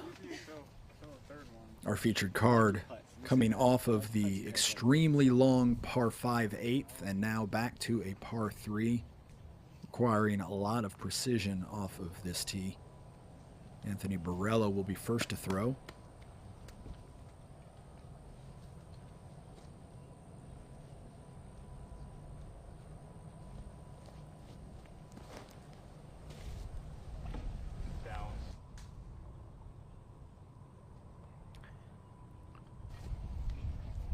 Maybe catches a late sort of drooping branch there. Probably not something he accounted for. Blind from the tee pad. It was behind that tree, so he'll be short. Now Calvin Heimberg going to the forehand.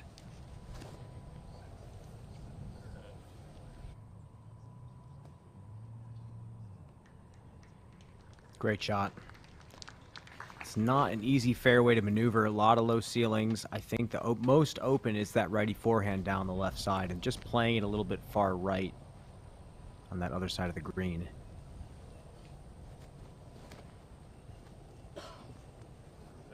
Robert Burridge now needs this to get up, and it does sort of hoverboard its way up to the edge of the circle.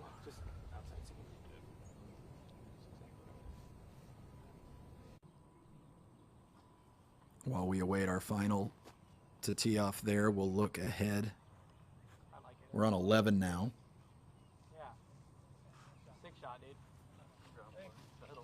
And that was Joel Freeman's second. It still hasn't come to rest. There we go.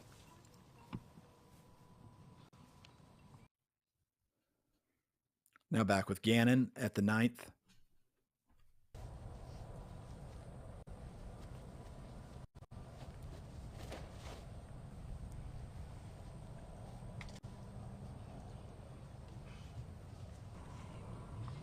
Did that deflect out of bounds? It looked like it might have. Nate Perkins, what did you see? Yeah, just another terrible reaction for Gannon. He is OB early left. What's the vibe like sort of the card there? We felt like we were seeing some fireworks early, some long putts. We've got the local player in Robert Burridge there. And then now things kind of feel like they're dragging a little, Nate. Yeah, I mean, Gannon is definitely, visibly frustrated with some of his results. Robert is with his good friend and teammate Chandler Kramer, and they're very focused on the task at hand. And then, Calvin and AB both seem very relaxed. They're walking up the fairways, kind of joking around with each other. And, I overheard Calvin say, well, at least it's not raining. And you got to almost feel bad for the competitors that played in the wind and the rain earlier this morning.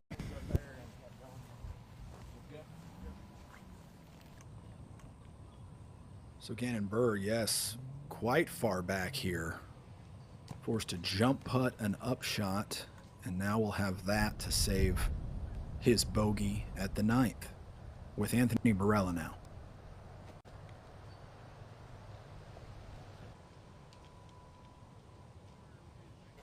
What's wrong with me?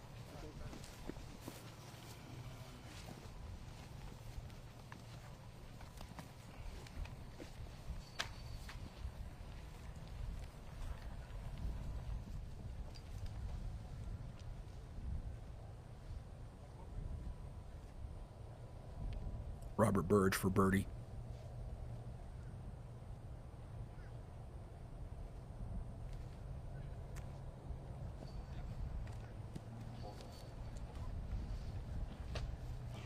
Not quite on the mark.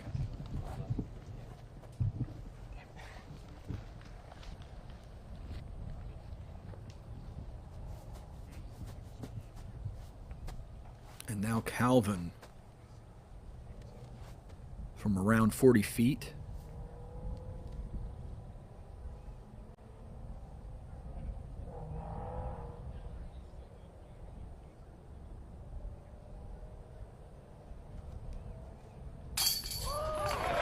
Oh, wow. A little bit better wind, but still straddle low ceiling 40, 45 footer. I predict Calvin's going to keep going. I mean, this section of the course reminds me of Florida golf. It's park style. It's flat. There's a lot of low ceiling shots that are very rewarded. And I mean, that's how he plays everywhere. You're right. I was thinking the same thing. Even the Spanish moss feels a little bit like Florida. But not only that, the way that the course designers here have managed to take a relatively flat piece of property, especially here on the back nine, but by utilizing low ceilings and things like that, they force the players to worry about the ups and downs and not just the lefts and rights on these fairways. Joel Freeman drops in there at the 11th for birdie.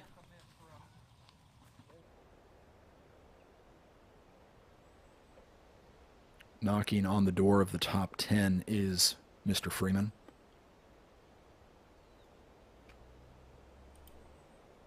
Flying over this course, you see some really, really good beginning phases of a real championship caliber disc golf course built on a traditional ball golf course, because the open fairways are used a lot of times for spectators. And this section here, we see the tee pad, is where a lot of these holes are open space for people to look outside in to these trees off to the side of the traditional golf course. I think we have ourselves a nice property, and I hope we see more from this course. I hope we see more improvements made on this design, and I hope we see it for years to come. You know, another thing about it, Brian, I'm noticing is a lot of the OB doesn't feel overly artificial. Yes. Yes, there are places where there is a white line through a relatively open space, but for the most part, where the OB is feels very strategic.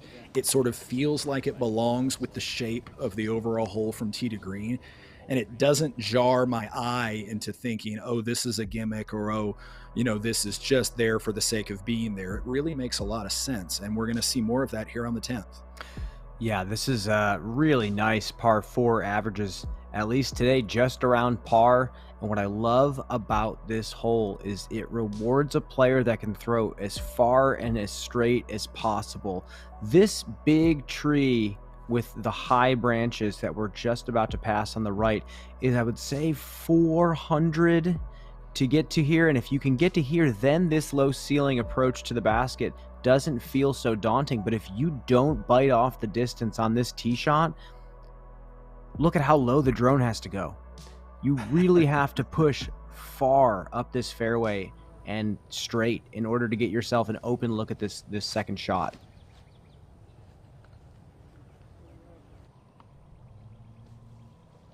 Calvin low and with a lot of power. Right at that reference point tree that I was talking about. Still a little bit back. Second shot's going to be tough. There might be a wide skipping forehand he could go for. If it caught edge and just faded a bit more, he could have gotten an extra 50 feet out of it.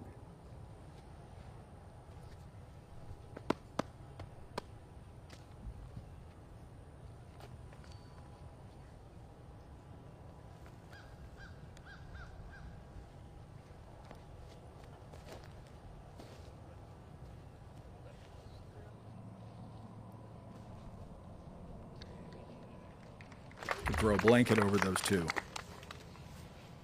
The discs, I mean. I think it would be weird to throw a blanket over Calvin and Anthony as they stand there. That would be odd.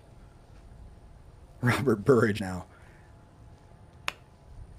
Oh, Grant. I want to say the joke landed. Took it a second, but smile on your face. Now, Robert, also in the same basic landing zone, just a little bit shorter. Will be interesting, as you said, to see what they can put on a disc with such low ceiling problems all the way from there into the basket. Well, you see how none of them are going for a hyzer flip. They're going for something low that they can get on angle and send it with turn down the fairway and hopefully catch edge late.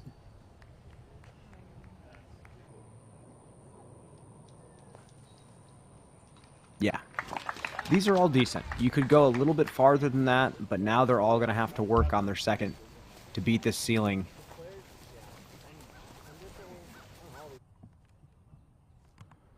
As Robinson is one group ahead of this one. Stepping in that putt for the birdie at the 10th.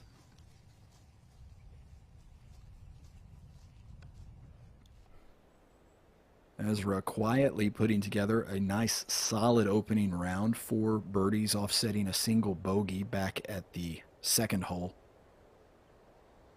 Good for being in the top 25, which feels very much like it's still in touch so far, given that the leaders in the clubhouse are only at, is it -8? Yes, indeed it is. Kyle Klein and Ezra Aderhold at 8 down. And they've been finished for quite a while. Meanwhile, Nate Perkins tells us conditions continuing to improve for the players. We'll ask him what they're like here in just a minute. But first, Joel Freeman is teeing off on hole number 12, and we want to catch that.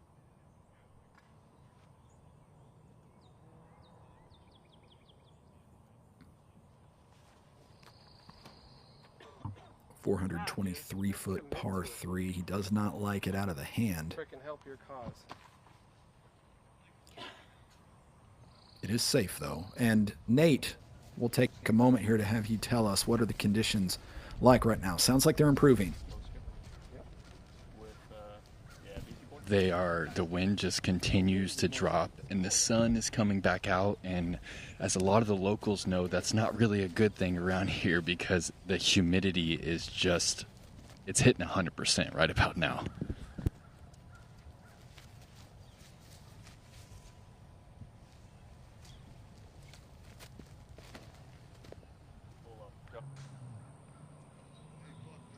Robert Burridge. I don't know if that caught something, Brian, or if that was just kind of all Robert could do from there given the low ceiling. Yeah, I think it was just a little bit too high. I think it might have clipped something that slowed it down. I think forehand, if you have it off to the left, that's much easier. Even if you play 30 feet short of the basket, as long as you can get something out there, it's just so much easier to throw a flat shot from a forehand.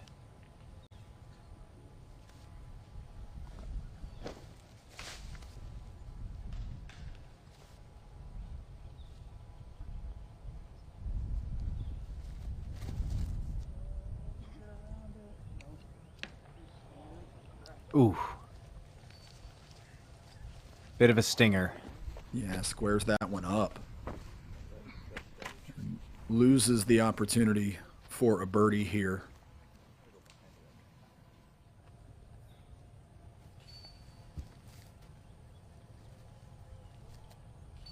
AB looking to take advantage.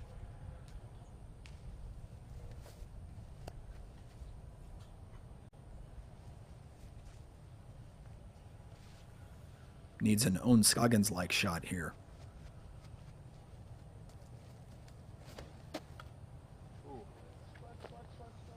He's going for it. He is. Needs it to swing. I think it caught something just as it began to turn back for him, so that's going to be short.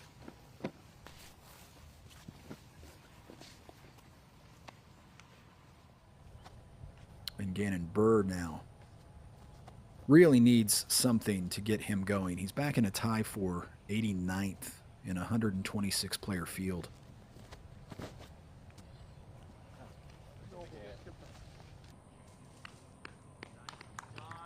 There it is. Good shot. Nicely done. Maybe finding something that's working. Ahead to the 12th, Joel Freeman with his second. A long putt. Inches low.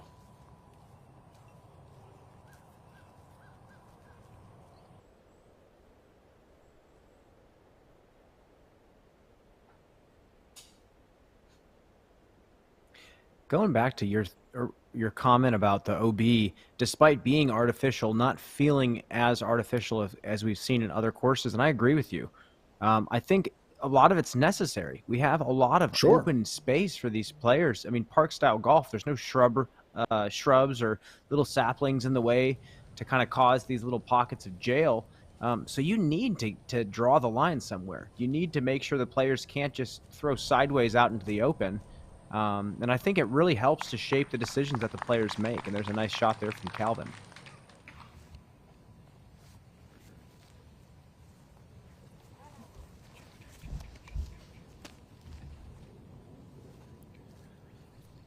This will be Robert's third at the par 4.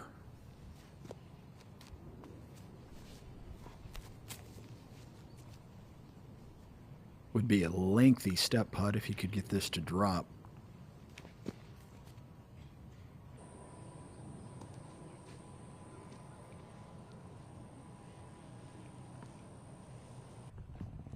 Jumping ahead to the 11th now, Double G, Garrett Gerthy.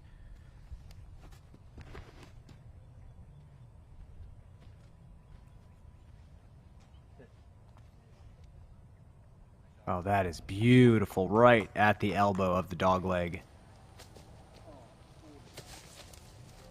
And already Anthony Barella's long bid up and over the basket.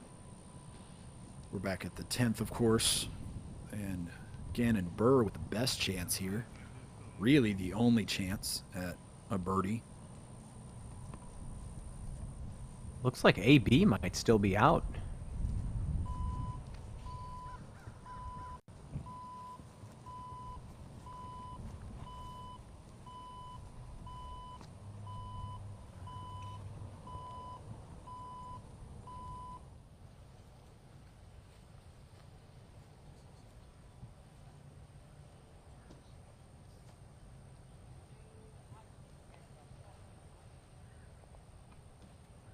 Indeed, AB will be the next to putt, unless he's casually waiting on someone. I don't think he is. Yeah, stepping right into his routine.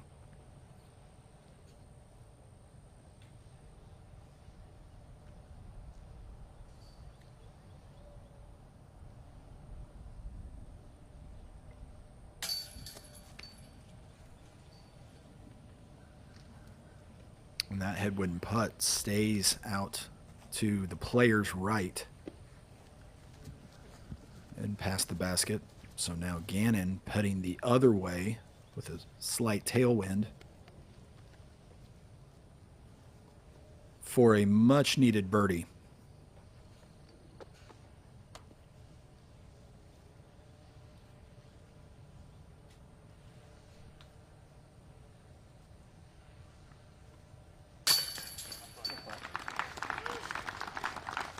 Gets that nose down putt just over the front edge of the cage.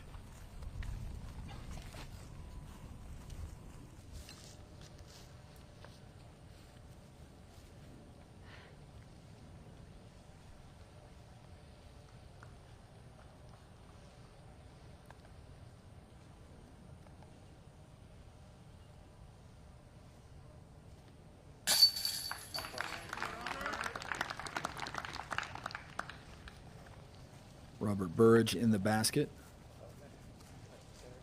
for the par, remaining at 2 down.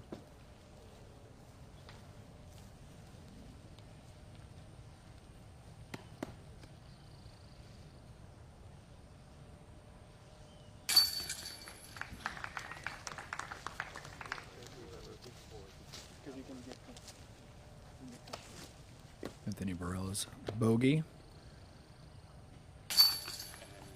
And Calvin Heimberg for par here at the 10th. Quick look at the top of the leaderboard, and we'll be right back on the Disc Golf Network.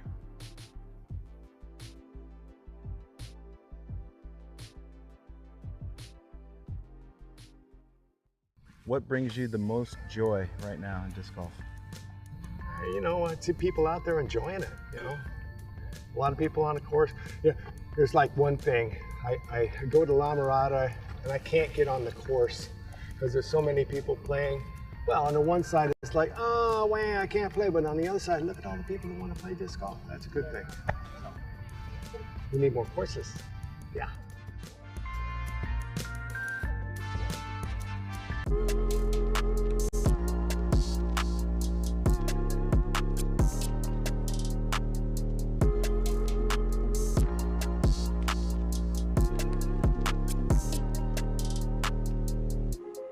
Hammes needs to get something going. And in, Adam Hammes. Hole in one.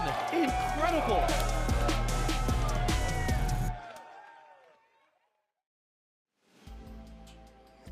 It has a turn for those guys that don't have a lot of power. It's fast and it's got good glide.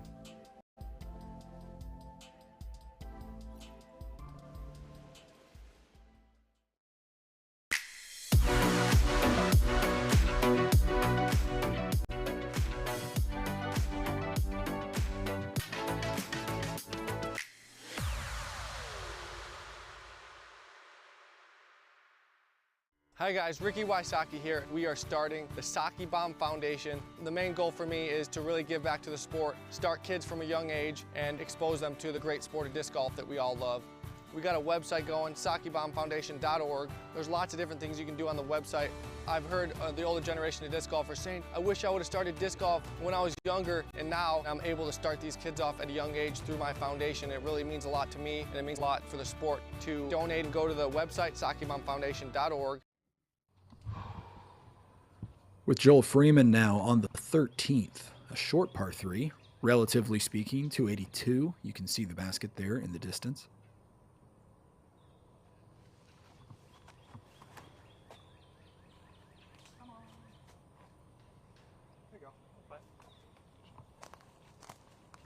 Oh, that's just fine. And now for birdie.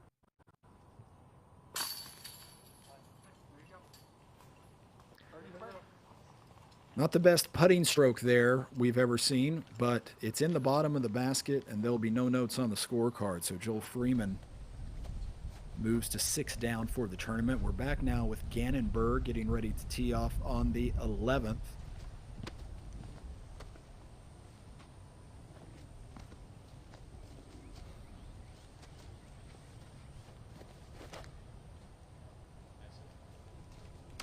The 11th, an 834-foot par 4, and Gannon once again an early tree. That's really the big one you have to miss too, unless you're going with this wide forehand over the OB left. You just have to throw straight. We saw Double G do it. Gannon just finding every early tree. Oh, Calvin finding the same tree, and you can see there is a mandatory here on the right side of the fairway. Players can go sort of up the middle here, right next to that mandatory, or to your point, they can go well out over the out of bounds to the left and try to swing something back in. Looks like everybody's electing this middle route. And everybody has hit the same tree. You wonder what is going on in AB's head right now. He just watched 3 shots in a row hit the same tree. Is he changing his game plan at this point? Is he going to go with a turn out of his hand? I'd aim for the tree. You know, we'll see. I'd play the percentages and think there's no way. Oh, don't do it. Off the tree. Yikes. Unbelievable. All 4 players hit the same tree, and Gannon Burr did so first. Might be bothered by more than just some bad reactions, though, on the course. Nate Perkins, what can you tell us about Gannon's day? You know, he seems a little low energy. I know on the second he actually was lit up by some fire ants, which he had not experienced before, and that was giving him some issues, but yeah, he just doesn't seem to be connecting right now, guys. Ooh. Fire ants way back on the second.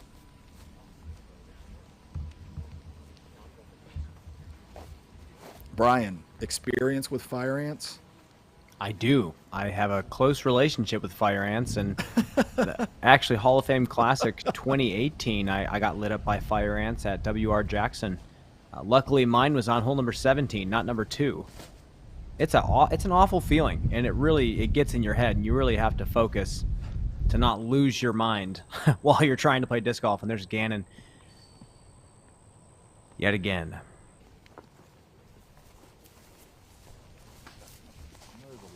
He's safe. Rolled back in bounds there. When you said you had a close relationship with fire ants, Brian, I thought you were going to say, fire ants, my aunt's a fire ant. No, I would never say that about my aunt, but, you know, I have no fond relationships with any fire ant. Well, no. Calvin Heimberg looking to break around this dog leg. Interesting, the Mando is not the corner of the dog leg. It's well back toward the tee pad. The corner of the dog leg you can see there immediately in front of Calvin. Right there, he's playing over the corner.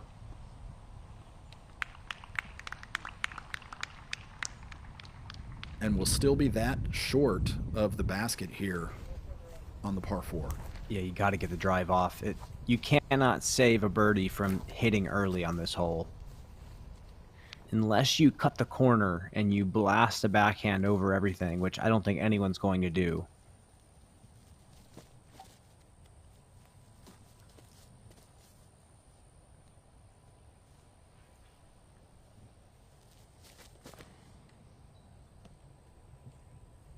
Robert Burridge. Oh, long of the dog leg. And OB. Dude, the line is Just played it right through the corner. Line's that far back? What? Line's that far. Hold on. Line's that far forward? Yeah, you can't even see the line. That's what I thought.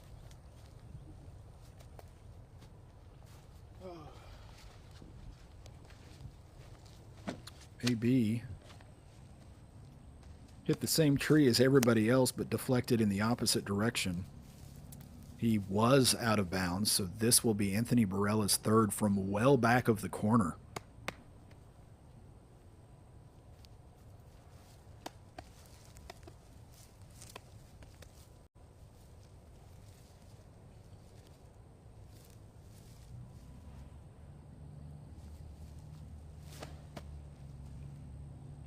Trying to go across the corner here.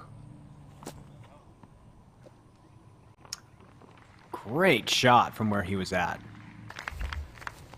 Seemingly maybe the worst positioned of the 4 players off the tee pad, and now, although he did have to take a penalty throw, it might be the best positioned here on the long dog leg, the par 4 at 834 feet, which I'm checking the hole-by-hole stats. I mean, it has given up some birdies today, but it's also playing almost a half a throw over par. Jumping ahead, Joel Freeman at the 14th.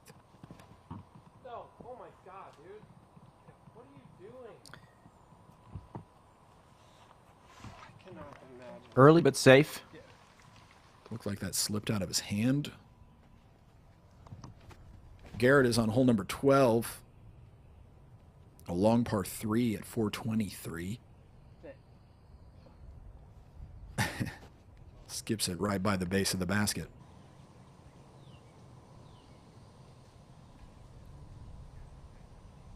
Back to 11 now with Gannon Burr.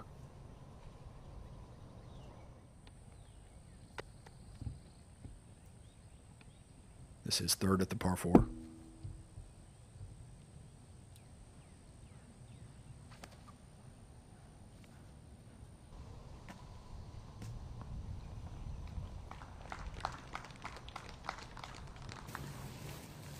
And compared to several of his card mates, Gannon will happily accept a stress-free par here.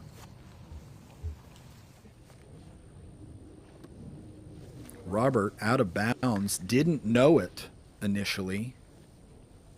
Had a hard time seeing the flags that are marking this far side of the fairway.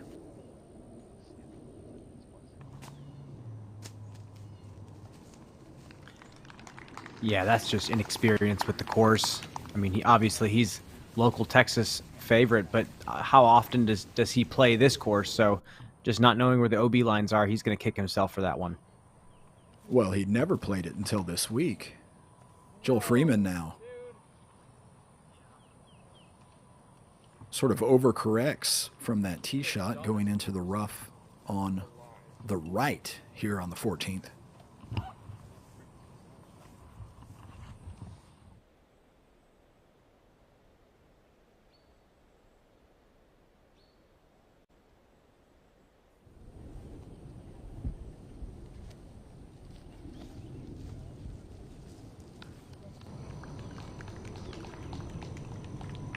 Calvin, no nonsense layup there.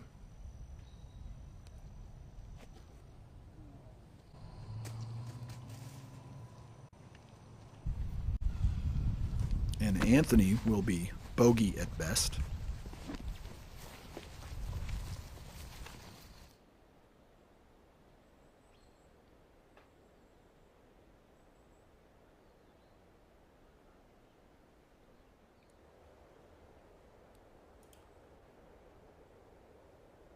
If you're watching today on YouTube, that coverage of the first round brought to you by OTB.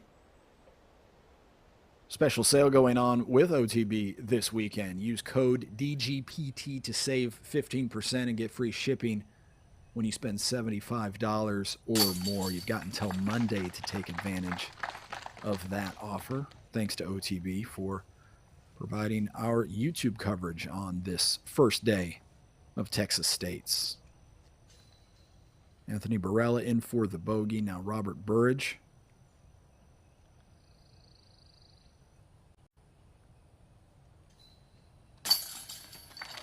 Also a bogey.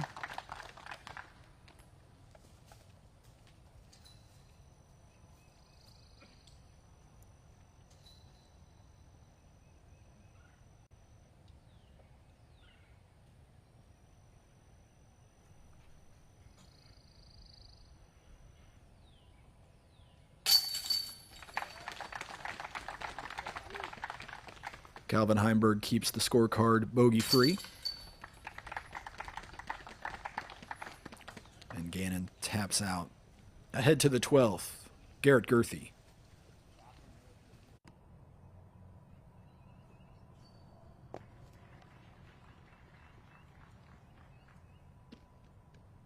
Birdie putt off the mark. Now to Joel Freeman at the 14th.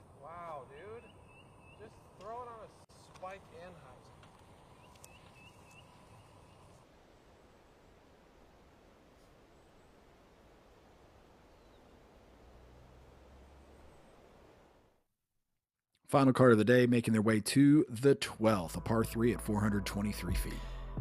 Yeah, low ceiling. It's just going to be another one of those hyzer flips that you have to just push towards the basket. You cannot just throw a stock hyzer and get to this pin. And as you see, this OB rides right along the line the drone is flying, which is the line the backhand's going to have to go. There is an inside forehand line you can take. It's a little bit tighter. A lot of players going to go with a control driver, a fairway driver, just trying to flip something up and send it forward to the basket here. I actually really like the distance on this hole, and I like the shape it makes the players throw.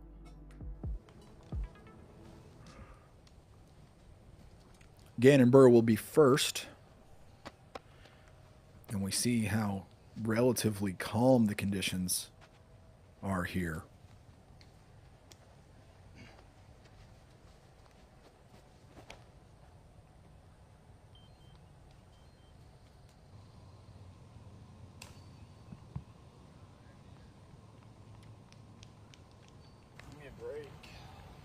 Off a tree branch, but that one drops inbounds. Gannon will have a circle 2 look. Now Calvin.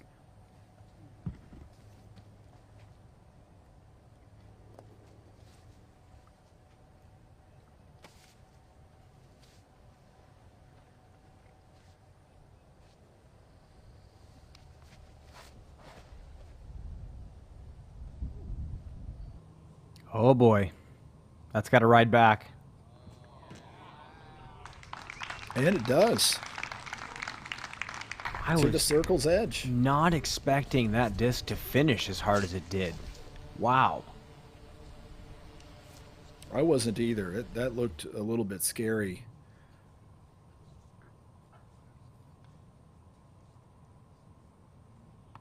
Can watch this one all the way from the catch cam. Robert not going quite as far out over the OB. So his disc dances to the other side of the circle.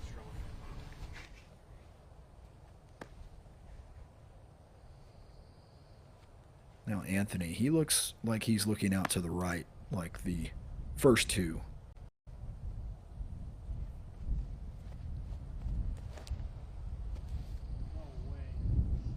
Wow. Big swing needed. There's no way. Nope. Nope, not enough time. Grass a little too thick to allow for the skip that Anthony needed, and that means he'll be OB quite early, given the angle that OB line treks down this fairway on the right-hand side. Yeah, I mean, I feel like if they just walked forward from the right edge of the tee pad, they'll find where he's out. Yeah, right about there.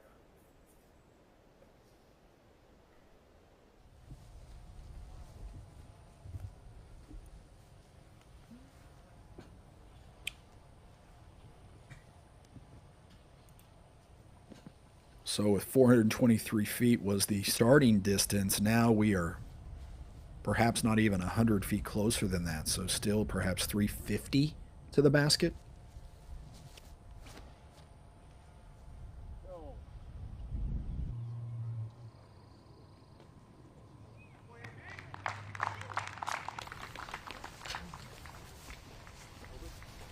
It's a frustrating bogey save, to say the least.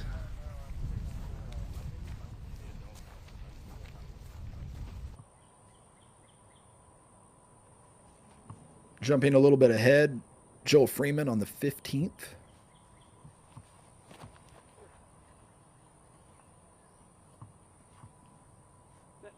Oh, okay, that's one way to sit. Sure. Oh boy, Wow. another foot or two, and that disc would have skipped around that tree and up toward the basket. Still, though, not sure if that tree is all that far away. It's not so bad. The bush he is in at the base of the tree might give him a little bit of trouble.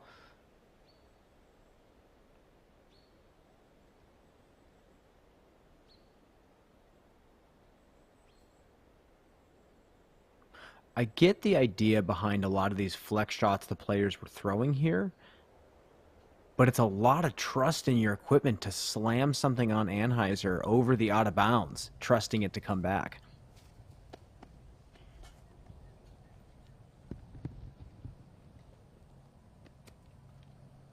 Gannon Burr, a lengthy bid at birdie. Some 50, perhaps 55. Never online. I'm right by the metal box. I get through one tree, man.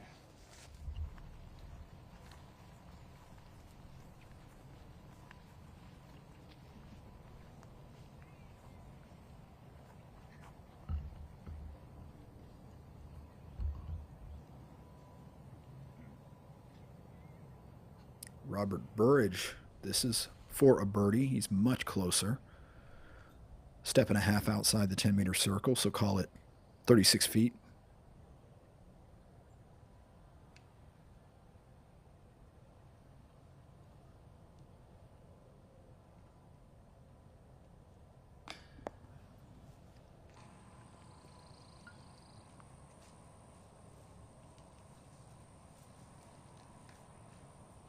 Just a little off, but that'll be a stress-free par.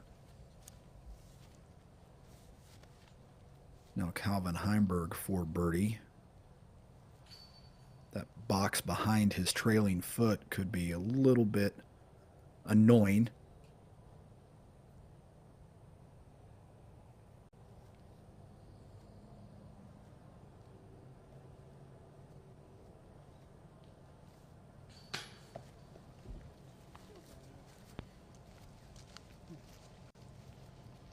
And Calvin is short. I wonder why that box is there. It's not a golf course anymore. It's a disc golf course now. Nobody will ever know, Grant. It's probably empty, but people will wonder for years why that little box is there. Sometime in the future, when we all have three heads, someone will decide to take that box and open it up, and they'll find out there's nothing inside. Well, I await that day, Grant.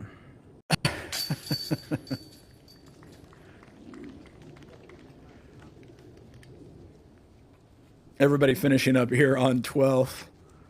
We'll take a breather ourselves here before we make our way into the final third of the round. You're watching the Disc Golf Network.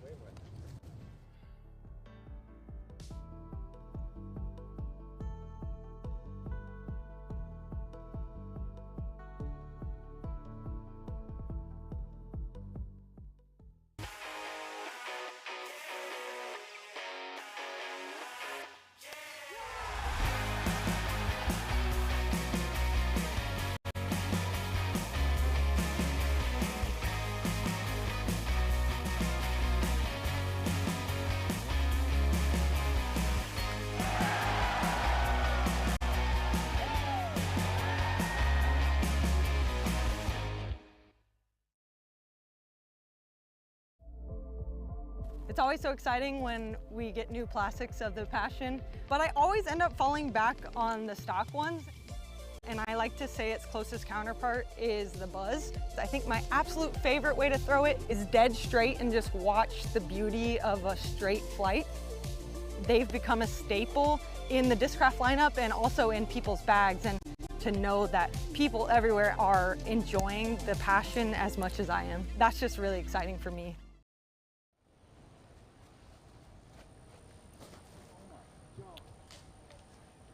Gannon Burr on the short par 3, the 13th, and that out of the hand. Off to the left, it looked like.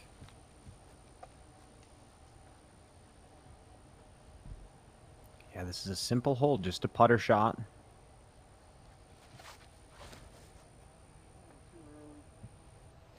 That one turning a little, just a scotch too much, but he should have a decent stance and a good opportunity to make that putt.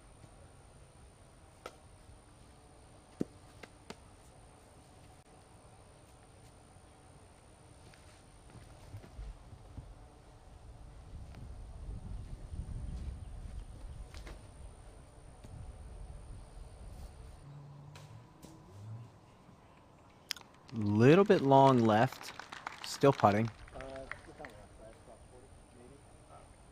And AB now. Interesting to see him go Buzz 282. He's going to down tempo this, throw it real soft. There you go. Mm-hmm. Yeah, just like that. And he throws it 282.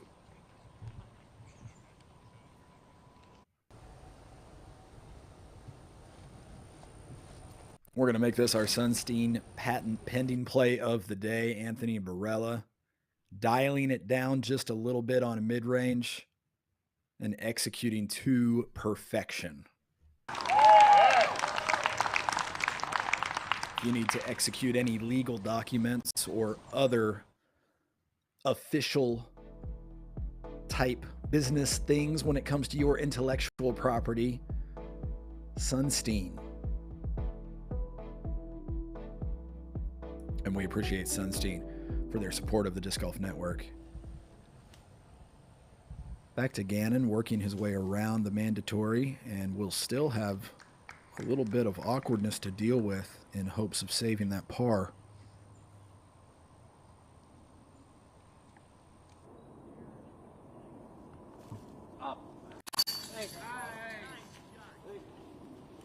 Joel Freeman, birdie at 15.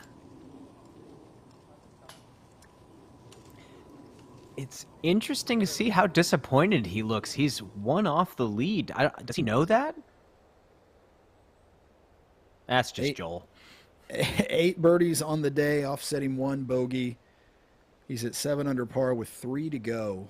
If you didn't know that after watching his last 3 or 4 holes, and you know, to that point, he's been missing his line quite a bit. He's just managed a couple of good putts, one of which earned him a birdie that was pretty unlikely, and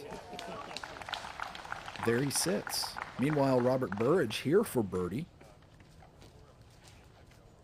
And that moves Robert back to 2 under par for the round.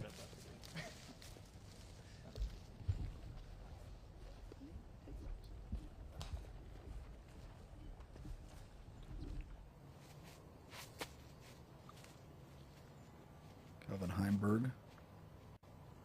At his height, this stance isn't too awkward.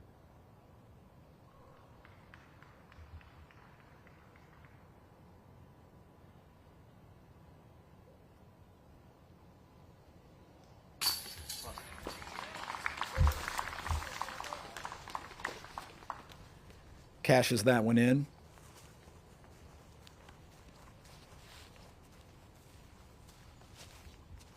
So Calvin moves to 8 under par. He's in a tie for the lead with 2 players already in the clubhouse. Now to Gannon, having to sort of straddle out to a knee here, and this to save par.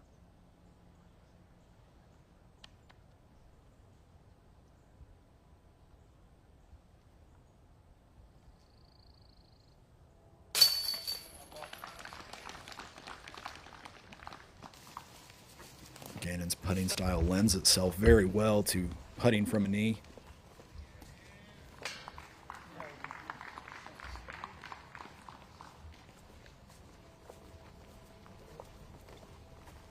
Up to the 16th, where Joel Freeman is on the tee pad. 294-foot par 3.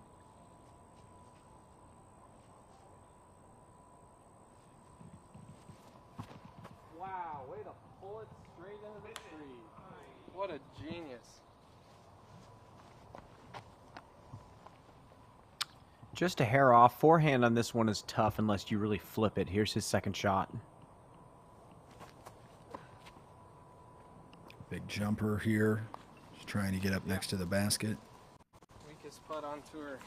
That's my max.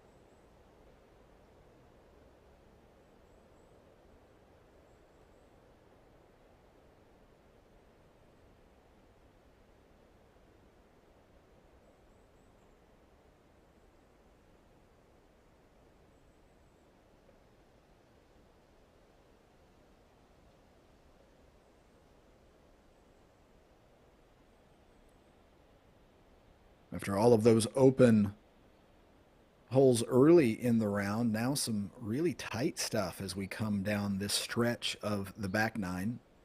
You're looking down at the 16th.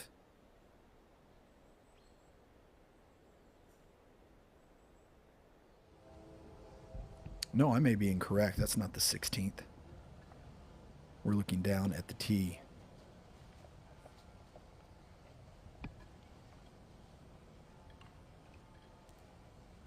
Here of 14.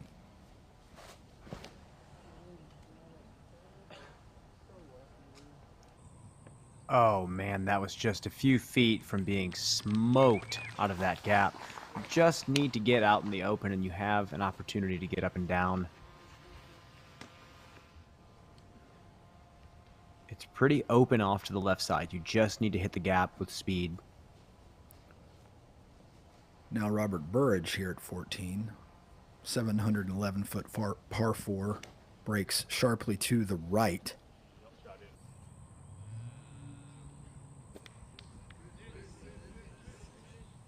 Ooh, that disc dances well off to the left, though. There is an OB line over there. Yeah, I'm standing right by it, and he just barely trickled OB left. Oh, I was about to go to Nate Perkins because I thought I saw the bucket hat. It did. Right at Nate Perkins's feet. And again, I'm not sure Robert knows.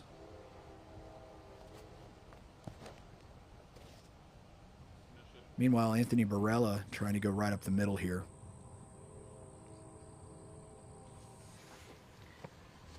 Kind of annoying being tucked on that right side. You have a blind shot up to the basket now. You want to be closer to where Burridge was, but obviously safe.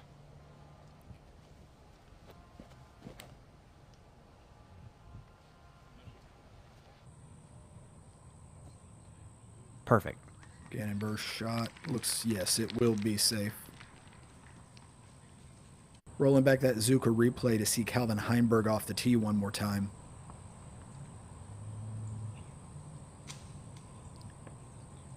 And yeah, caught a little bit of the canopy. Yeah, so close. That had so much heat on it. But he's going to be totally fine with where he's at. Nate, I don't know if you're still stationed where you were a few moments ago, but if you are, I'm curious. Robert didn't seem to know that his shot went out of bounds and may yet not know whether his shot is out of bounds or not. So you may see his reaction in real time here in a few moments. Yeah, you know, that's one thing about this course is that players weren't able to get too much practice in, especially for it just being a brand new venue. And all of these OBs are lined with just these small white flags and then white paint. So some of the OBs are really tough to tell. And you're right, I don't believe Burridge knows yet that he is out of bounds by less than the length of a disc.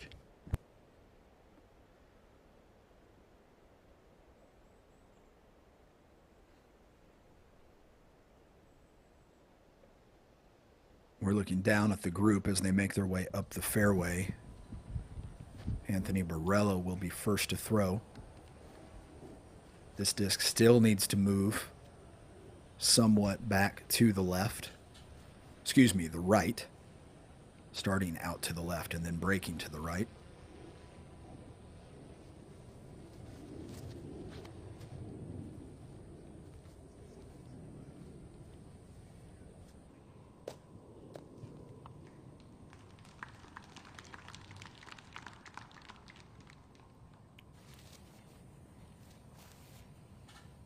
Feet or so.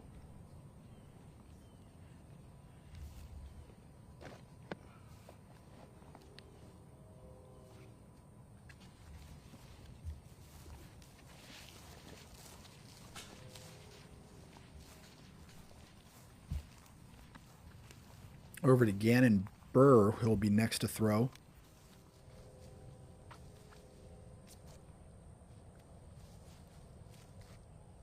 He's able to see the basket straight on from this vantage point.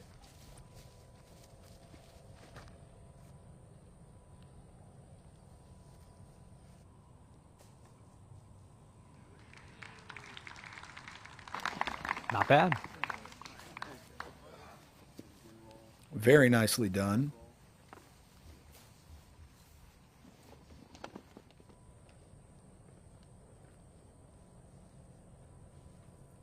Now Calvin Heimberg after a drive that ended up just fine.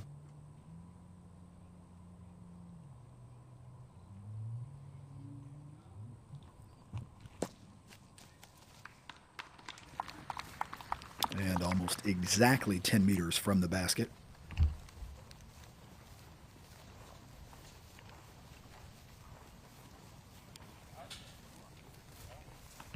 We know where Robert is, so we'll jump to Garrett Girthy on the 15th. Going to the roller here. Interesting.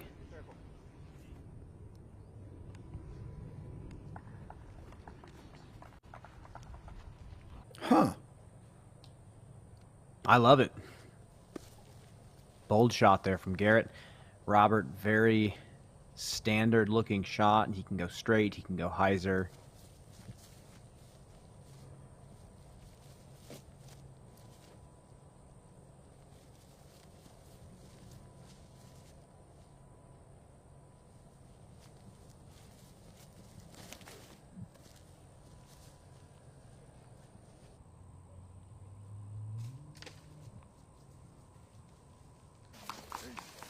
And that looks like that'll be just fine. It's in the rough, but he'll have a stance there. Nothing in the way.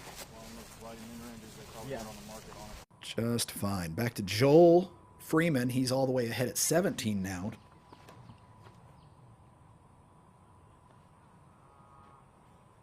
Opening tee shot is a placement shot. That's really, really left. Basket's perched off to the right from where he's at there.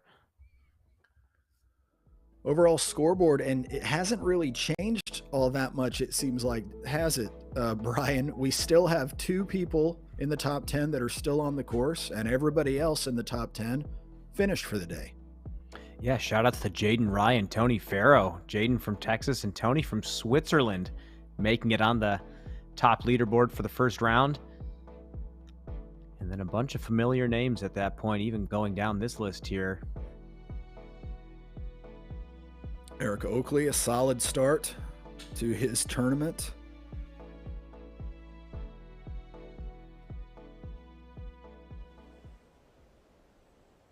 And back with our feature card of the day, looking down, that's Gannon Burr in the middle of your screen.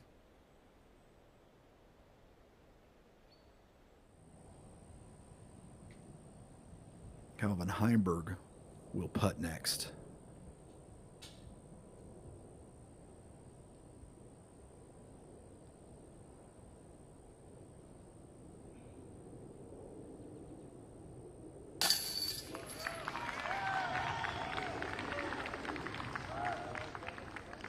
And that putt of about 32 feet 10 inches finds the bottom of the basket.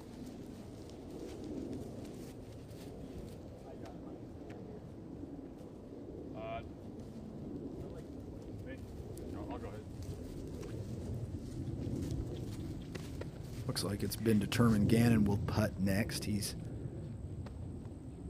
deep in circle 1.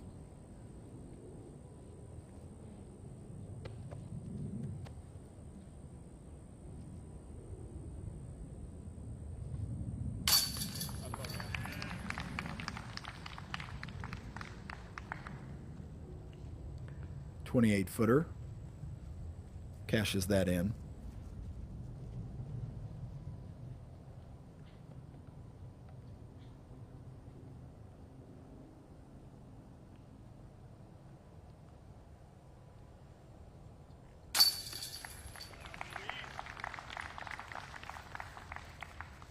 And AB in. So Robert Burridge will have the shortest putt, but the trickiest stance here. And this, he needs this to save the par after going out of bounds off the tee.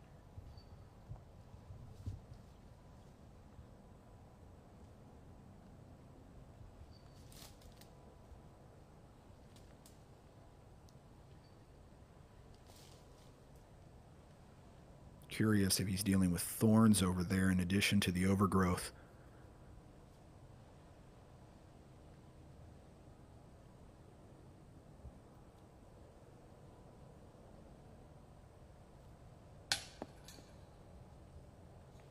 That's frustrating. Yeah, really awkward stance there.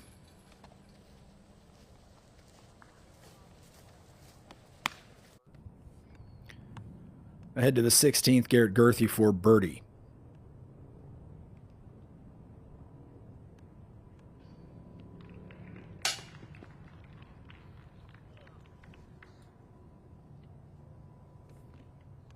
Just inches high. We go to Joel Freeman on the 17th, his second at the par 4.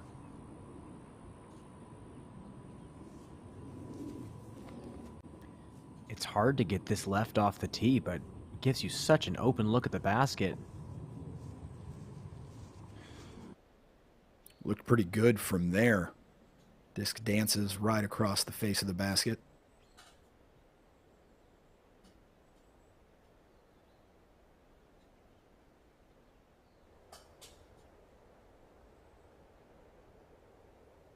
We're looking down now at the tee of 15. 372-foot par 3. Banking sharply back to the right.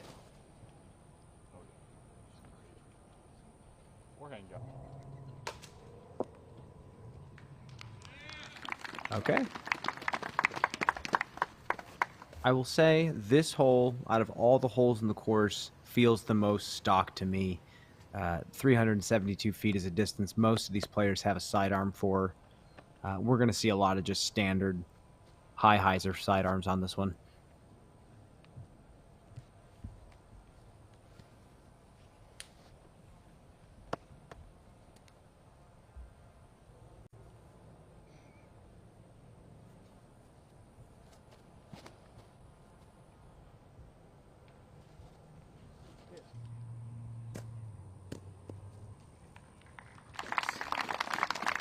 Two for two in the circle. Gannon doesn't like the hyzer sidearm. His miss is going to be just dragging it too far out to the left if he chops it.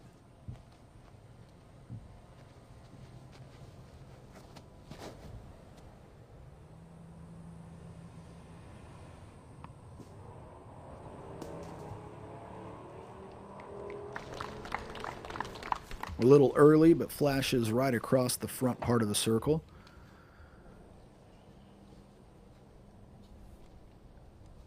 And Robert Burridge.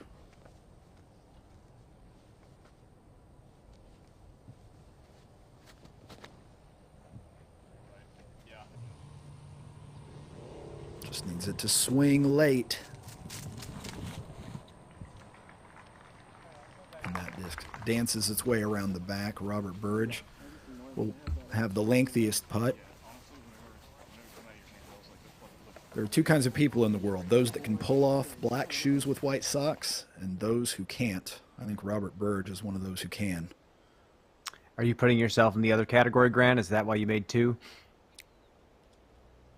No comment on that. I mean, let's be real.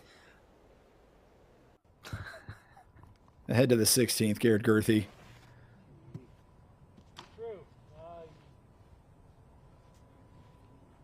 I'll put it this way, Brian. You would rather me wearing black shoes with white socks than wearing sandals. True. Okay, true.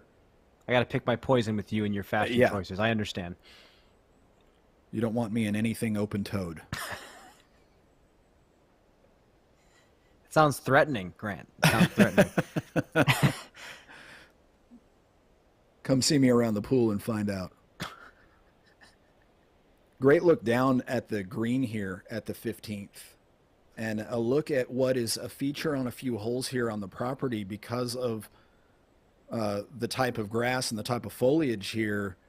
You know, grass isn't going to grow very well in this environment if it doesn't get a lot of sunlight. And so some of these green areas where there's a lot of shade for most of the day and most of the year, you're going to get hard pan and you're going to get areas where the disc is going to skip. And looking here low, we see grass, but from up above, we saw a lot of brown ground.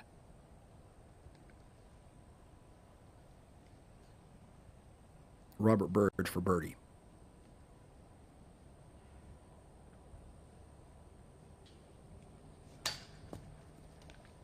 Saved by the flag. That was a complete misfire from Robert. Luckily, he's going to tap in.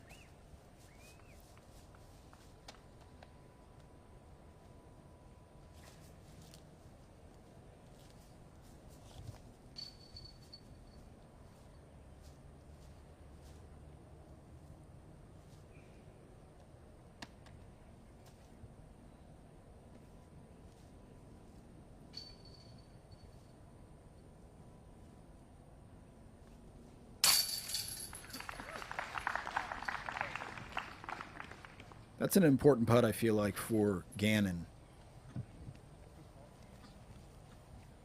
That's the first time today he's gone birdie-birdie. Yeah, his back nine doesn't look bad. It really doesn't. If he can finish off with a couple more birdies, I think he can go into tomorrow with a little bit of momentum, a little bit more motivation.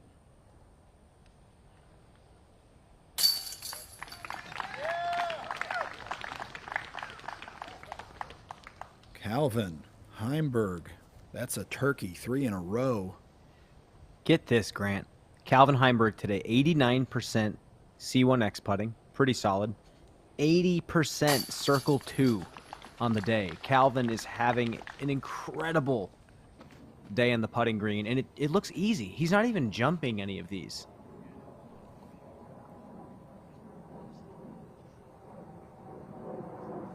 There's a look at Calvin's overall stats.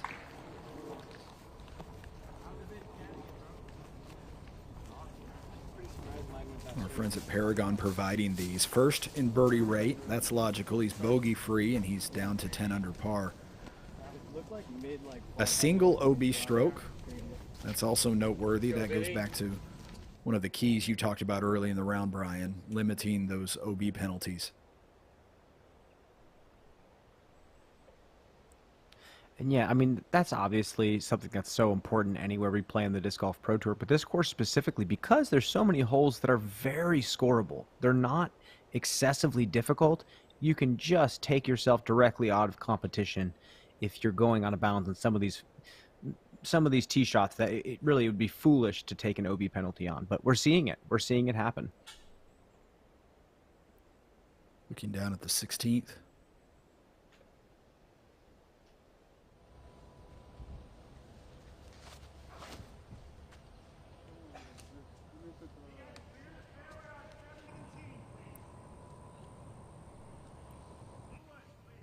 This plinkos its way down there, and he'll actually have a look because the 16th pretty short at just 294 feet.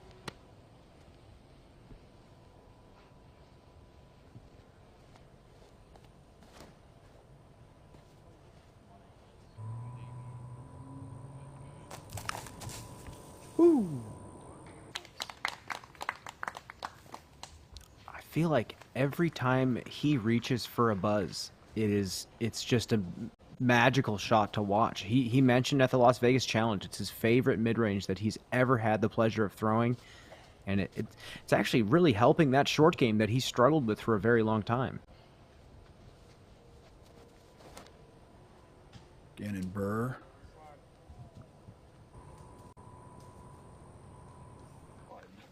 Unfortunate roll there, loses Gannon probably 15 to 20 feet. Had a chance at a circle's edge putt there, but instead will putt from somewhere around 45 feet away. Now Robert Burridge going to the forehand.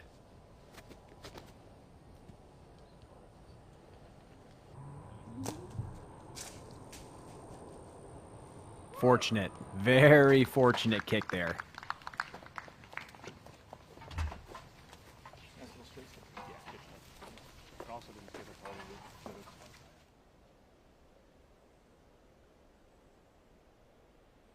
And players making their way to the basket.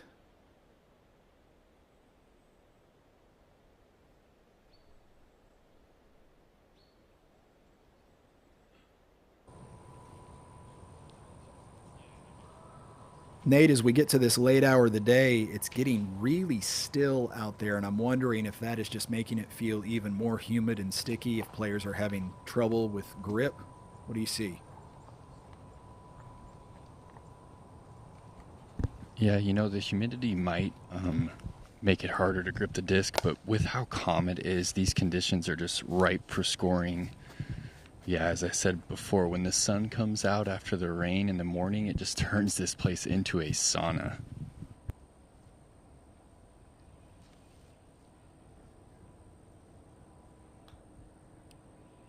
Calvin now obstructed. This is second.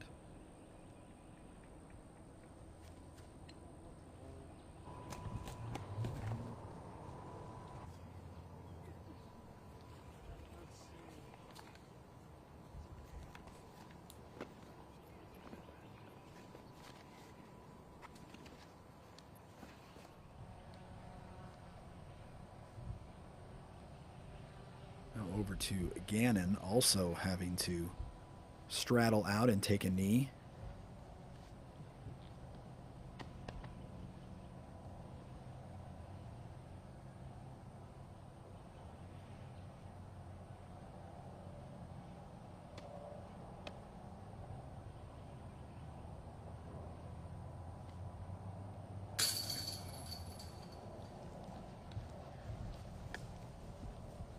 Just off the chains.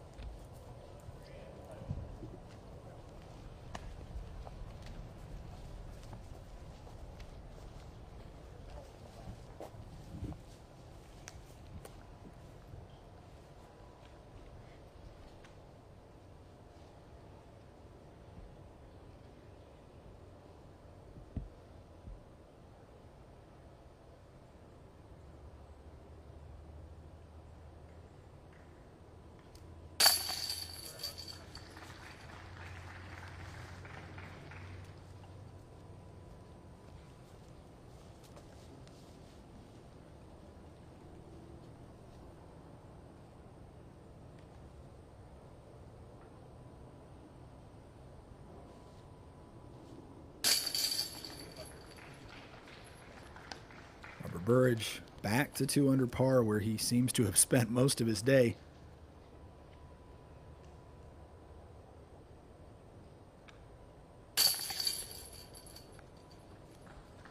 And Calvin maintains a bogey-free scorecard.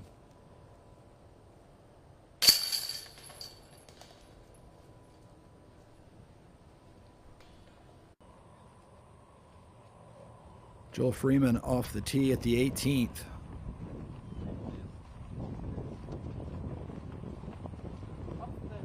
This is a tough green to stick. He's going to put it about 25 feet uphill. In a good spot. There's the current leaderboard. The two at the top still on the course and could add to their lead. We'll be right back on the Disc Golf Network. What makes the Halal Guys so deliciously different? You might have heard of our famously long cart lines that NYC fans happily stand in. Today, with over 100 plus restaurants across the globe, we are your place to experience authentic American halal.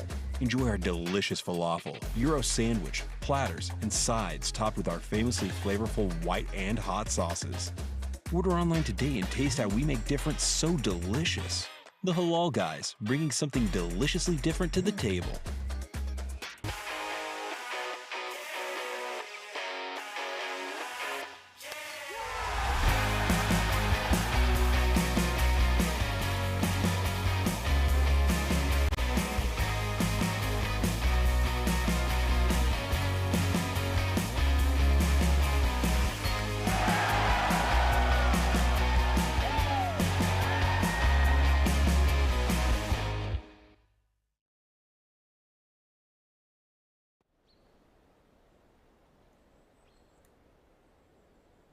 And we're back in Houston, where our final card of the day has just 2 holes to play to finish up this opening round of the Innova Open at Texas State Disc Golf Championship. Looking down now at the tee here at 17, where we've got a little bit of room to stretch out for the first time in a while.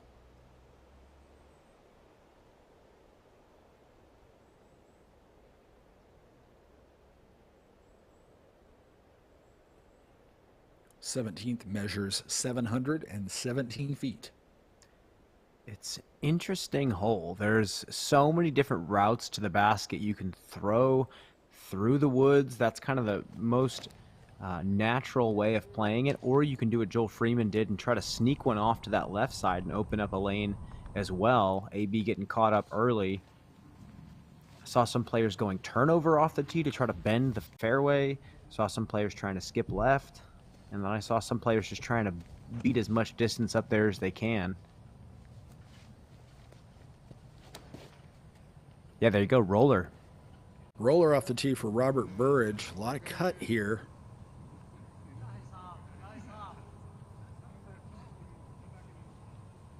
That's okay.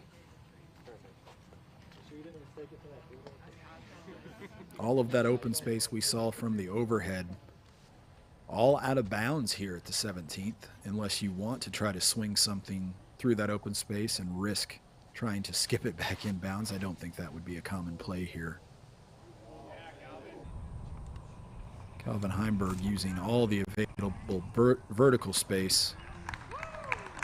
Okay, that's really good from where he's at.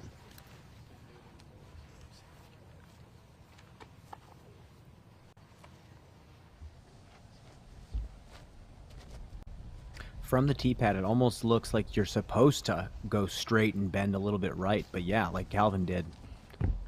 Beating the tree line left is great.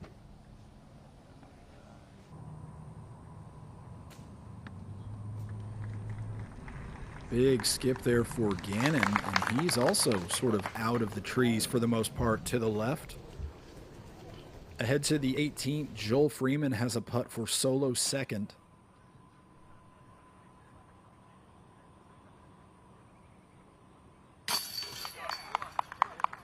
Great round. And Joel cashes that in.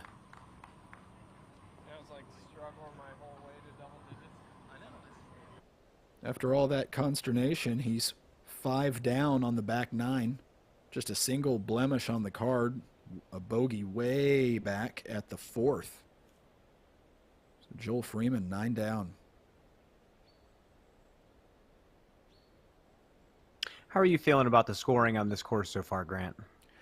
I was just looking at where one of the players we've been following, Gannon Burr, is, because he just got back to even par, and he's 60th. In a 126-person field, even par being right smack in the middle, that's a pretty good bell curve there in terms of scoring. And I really like that, because it seems to me that there will be a player or two that is, say, 6, 7, 8 out of the lead, but they will have a chance to go hot tomorrow and get themselves into contention, and I like that. I like that nobody who has at least a decent start here on day one is going to feel like they're out of it.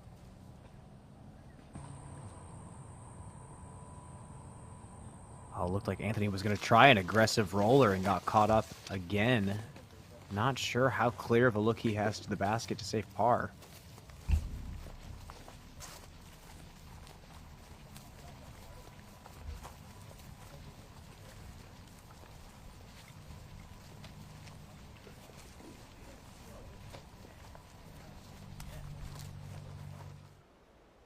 All right, Brian, we're coming to the closing holes of the day. What are your keys for success? Yeah, just like I said this morning, it's the exact same because the terrain on this property is so similar.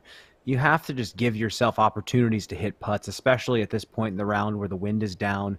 Being in circle 2 is not bad as long as you can give yourself that opportunity. And also, yeah, just staying in the fairway. So trusting yourself, not overthinking things, and picking the right disc. We saw some players really leaning on very similar set of discs, 2-3 different discs each hole. And I think that's a great strategy out here, not making it too complicated.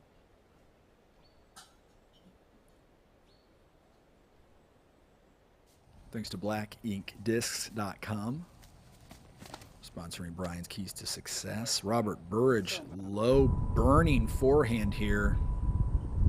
Doesn't get it to skip up and over that last little rise just before the 10-meter circle here at the 17th. So should have a putt at it. Meanwhile, Anthony Barella already onto his third. Needs a little bit of magic here to save par.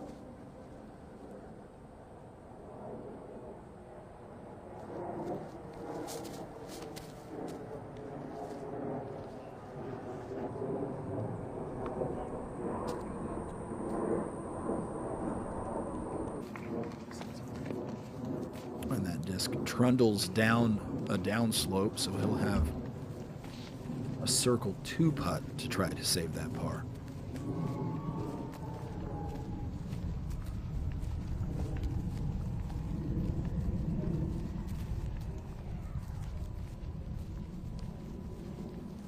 If the lead card stays as it is right now tomorrow, Calvin, Joel, Kyle, and Ezra, that is 4 players with completely differing play styles. Should be a really interesting day tomorrow. Calvin just shooting a real heater right now at 10 under par.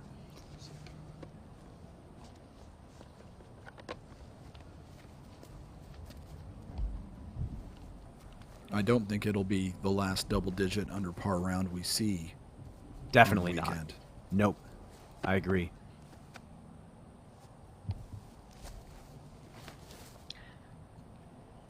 We just saw quite a few simple errors like this. Whoa. You know, things where the players are going to go home and be thinking about this. They're going to make the corrections necessary to tighten up on this course. It doesn't look that difficult. It's demanding.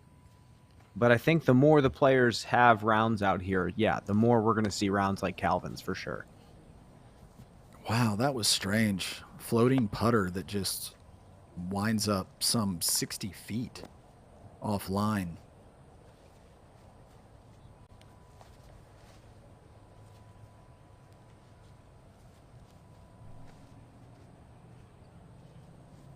This will be interesting from Calvin. It looks like he's looking a little to the right.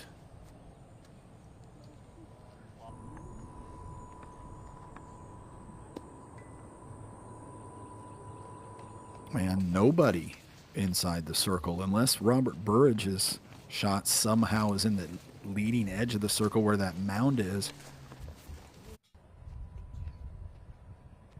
Up to the beautiful 18th, Garrett Gurthey wants to spike this disc home at 405 feet. It's a little bit uphill, plays a little bit longer than 405. Ezra and Brody Smith were telling me it plays 420 to 430. Great shot from Garrett there.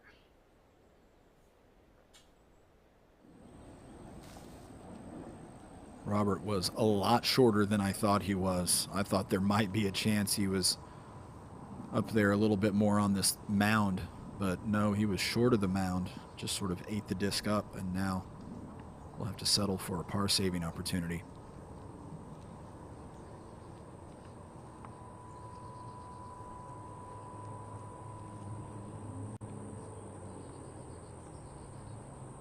All the way down the hill Gannon Burr.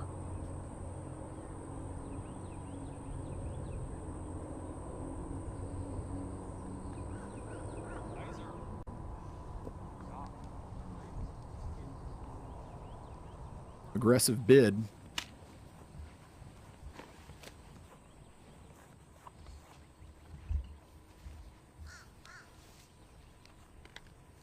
Some usual obstructions there for Calvin. But Anthony Barella will putt next.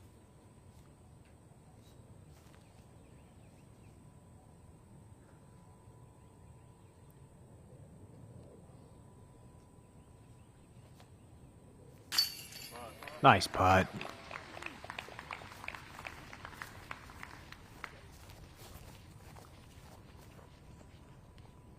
Credited with 49 feet there.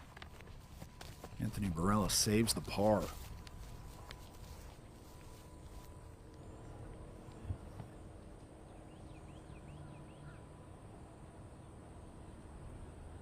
Now Calvin.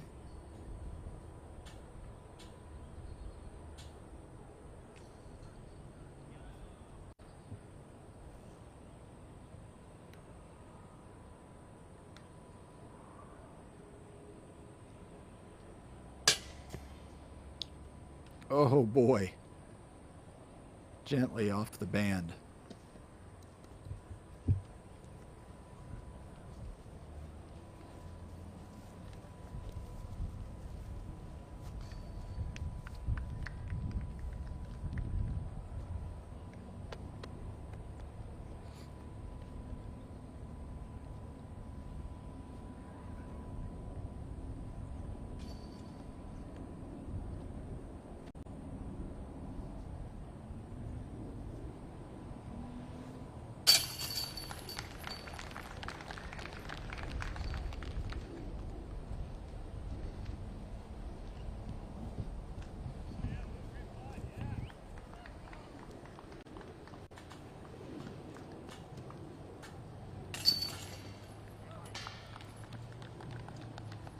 Gannon Burr saves his par. Calvin Heimberg drops in a par. Feels like a rare par almost on the day for Calvin Heimberg, and we'll show you why. We're going to call this a highlight reel filled with spicy shots of the day. Brought to you by the Halal guys. Yeah, he was just lighting it up on the putting green. This putt in particular, hard right to left crosswind, having to putt from mid C2 uphill. I mean, he was hitting some incredible shots on the green, and then, yeah, just playing the driver well. This was a fantastic day overall for Calvin. A lot of precision, long shots into the green, coupled with putts just like this one.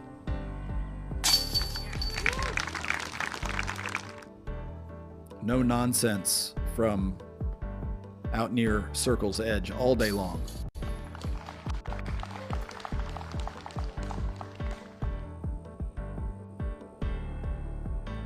Yeah, look how many he had to hit from this distance. It could be the same putt just from a different angle. We have 17 cameras on Calvin. We had him throw one putt. We're just showing you all the different angles of that same putt, it feels like. The Halal guys strive to delight each customer with unparalleled hospitality, mouth-watering food. Those were the Halal guys' spicy shots of the day. Courtesy of Calvin Heimberg, who now steps up to the tee at the 18th.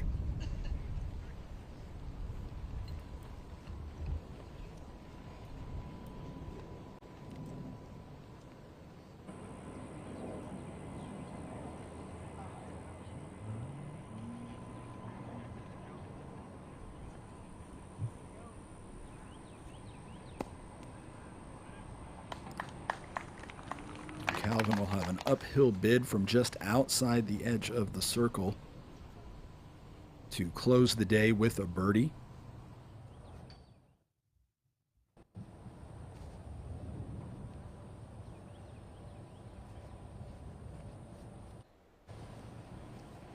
AB is airborne.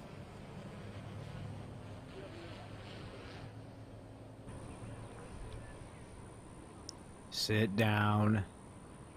Okay. It does, trundling out to about the edge of the 10-meter circle.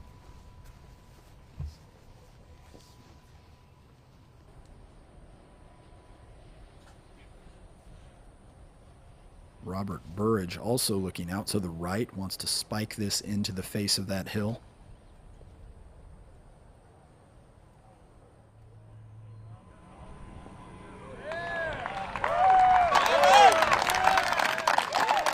And the local crowd giving the native Texan some love.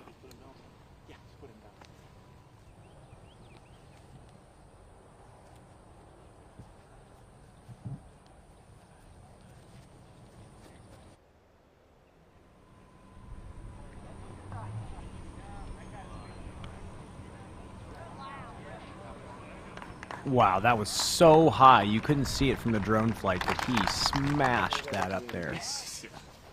Nice shot. Plants that disc into the front of the hill as opposed to the side of the hill where the disc can catch an edge and sort of spin away just a little bit. Everybody with a decent chance here to close their day out with a birdie. From the ground now, a look at Gannon's shot. Way up there.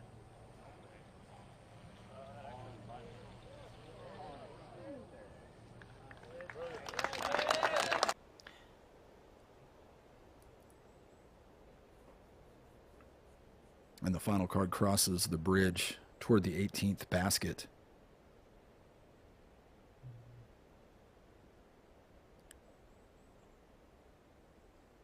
Kyle Klein was done, or very nearly done, when we came on the air this afternoon. Ezra Aderhold as well finished quite early in the day compared to these players that we were watching finish up.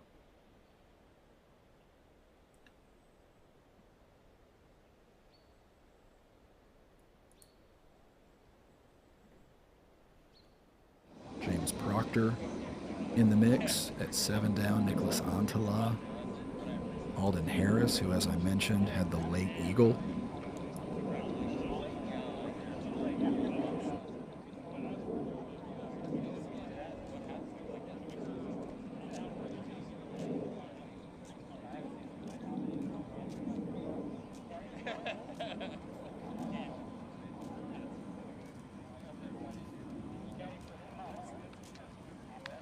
Brian, have you ever seen Calvin Heinberg wear a hat? No, and actually just the image of that made me shudder. It is. It's off-putting. It's just not on brand for Calvin. You know what, though? If he had won the Open at Austin, wouldn't be mad about the cowboy hat. But you know what? Oh, I don't think he would either. That's just the reality we have to live in, Grant. I do think if Calvin ever were to select a hat, it's going to have to be something interesting. It would have to be one of those 1980s sort of super wide-brimmed visors. You know the ones I'm talking about? Yeah, you could do your taxes really in those. wide ones. Right, yeah. Have to be one of those. Yeah, I could see that, Grant. You know, respect. If he had to, you know, if he started, you know, dealing with sunburns or something like that and decided I'd better try to protect myself from a future of possible skin cancer. Maybe that's where some visor maker somewhere needs to consider that, because if you land that sponsorship deal, you have done something special. Calvin Heinberg now just outside of the circle.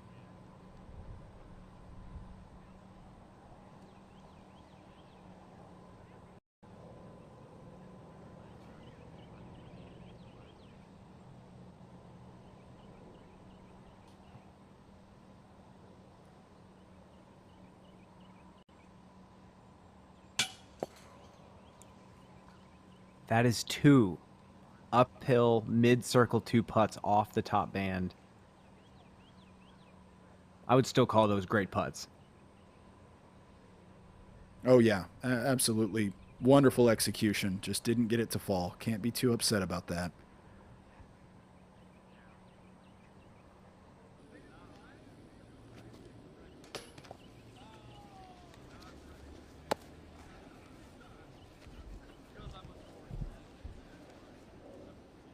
Anthony Barella, just a little bit off the mark there.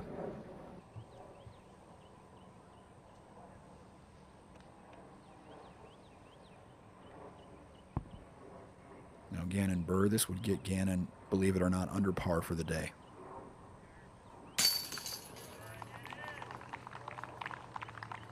And it does. You know what? Clean 4 under back 9. Not amazing, but it's definitely something to be proud of, because for sure. Indeed. Robert Burridge delights the crowd with a closing birdie that will move him up a number of places on the leaderboard. They're all chasing that man, Calvin Heimberg, who despite ending sort of relatively tepid with 3 pars in a row, still shoots the hot round of the day. And by tepid, I just mean by his standards. The way things had been going throughout the day, he manages, though, to preserve a completely clean scorecard. There aren't too many of those looking down through everybody's day.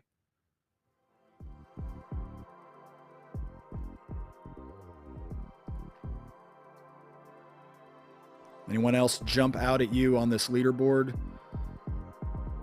I mean, like I said, those 2 guys at the bottom, Jaden Rye, Tony Farrow, I mean, haven't seen them too often, but it's great to have a Texan and then someone from Switzerland shoot a great round to start the tournament. So rest of these guys, I see them every week, and I know that they have good scores in store.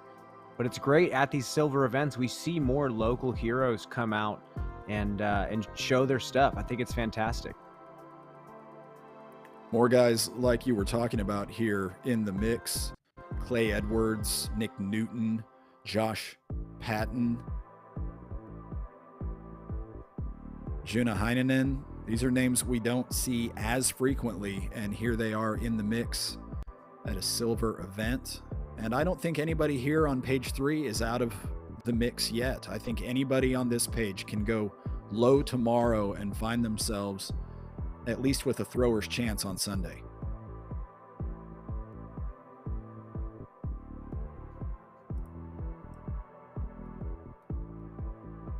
We're going to step away so that we can give Nate Perkins a chance to catch up with our leader, Calvin Heimberg. We'll be right back after this on the Disc Golf Network.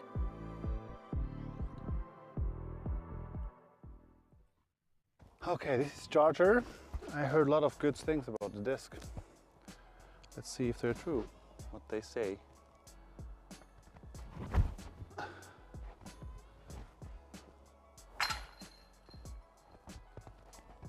That was my actual first shot with that disc ever. So I have to say, works pretty okay. So just go now and get yourself one Charger. They are amazing.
The J is our latest mid-range disc. Okay, where the Mako 3 has got a little bit of instability and the Rock's got a little bit more overstability. The J's right between, and you can throw it backhand, you can throw it sidearm, it's good in the wind. Disc golf education is important because it prolongs the length of our sport and the popularity of our sport, and the most receiving of disc golf is children. So if we get that introduced to them young, they might grow up to be the next Paul Macbeth or the next Paige Pierce, and we don't know it. The Wombat 3 pretty much goes right where you want to throw it. One of the most difficult shots to throw in disc golf is a perfectly straight shot, and the Wombat 3 does that really, really well.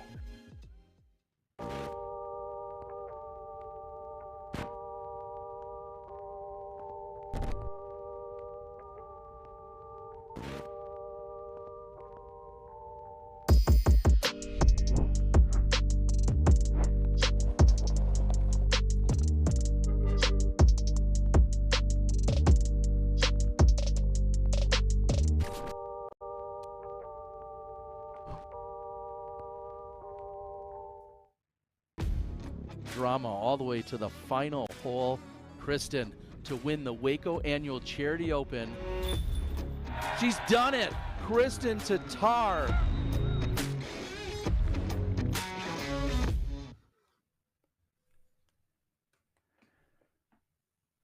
Couple of black-bellied whistling ducks there, Brian. Some of many who have enjoyed a day of disc golf here in Houston as Calvin Heimberg takes a one-throw lead after day one here at Brock Park.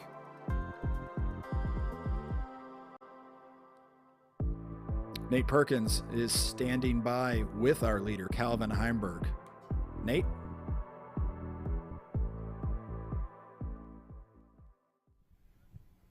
All right, Calvin, 10 under to open the Texas State Championship. How you feeling about that effort? Feels pretty good. I mean, I got off to a great start, 7 down on the front 9. Kind of cooled off a little on the back 9, but still avoided bogeys, got a few birdies there, and 10 under, it's a great starting round. I think it's the lead by maybe 1 or 2, and yeah, I mean, I'm in great position moving forward. Yeah, can you talk to us about what's clicking right now? I mean, from the outside perspective, you're cashing almost every putt you look at from 40 and 50 feet in. Talk about the routine that's going into that putt.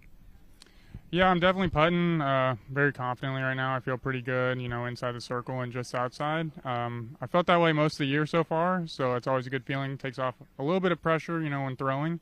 Haven't quite felt as great throwing the dish this year as maybe past years, but as far as putting, I mean, it's just finding what works and then just, you know, holding on to it really tight and just not losing that feeling, because it is a pretty feel-based thing. And right now I feel pretty good and confident on the green. I feel like even if I miss it, I'm going to be making the comebacker. So it allows you to be a little more aggressive in spots and make some bigger putts.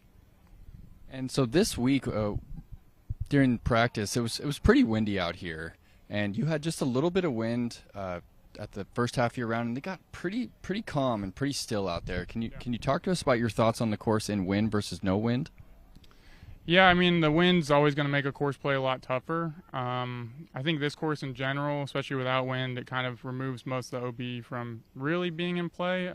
It's pretty generous compared to a lot of courses we play on tour. So, you know, OB isn't really an issue. It's just like executing your shots and then putting yourself in the landing zone and then going for the next one. It's especially when it's calm, it feels like this place is super shreddable. And this is a question from the fans. What kind of sponsorship would it take to see you play around in a hat? I don't know. I probably got to get rid of the hair first to be wearing a hat. But I don't know. I'm just not as comfortable in a hat for whatever reason, so I generally don't wear them. Well, appreciate the conversation, Calvin, and congrats on the 10 under effort, and we'll see you tomorrow on the lead card. Thank you.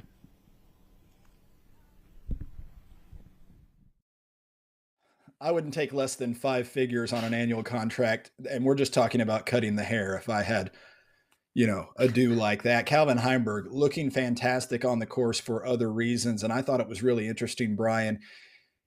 He had a couple of putts miss there at the end of his round, but he still seems very positive, and I think that's because even those misses were well executed.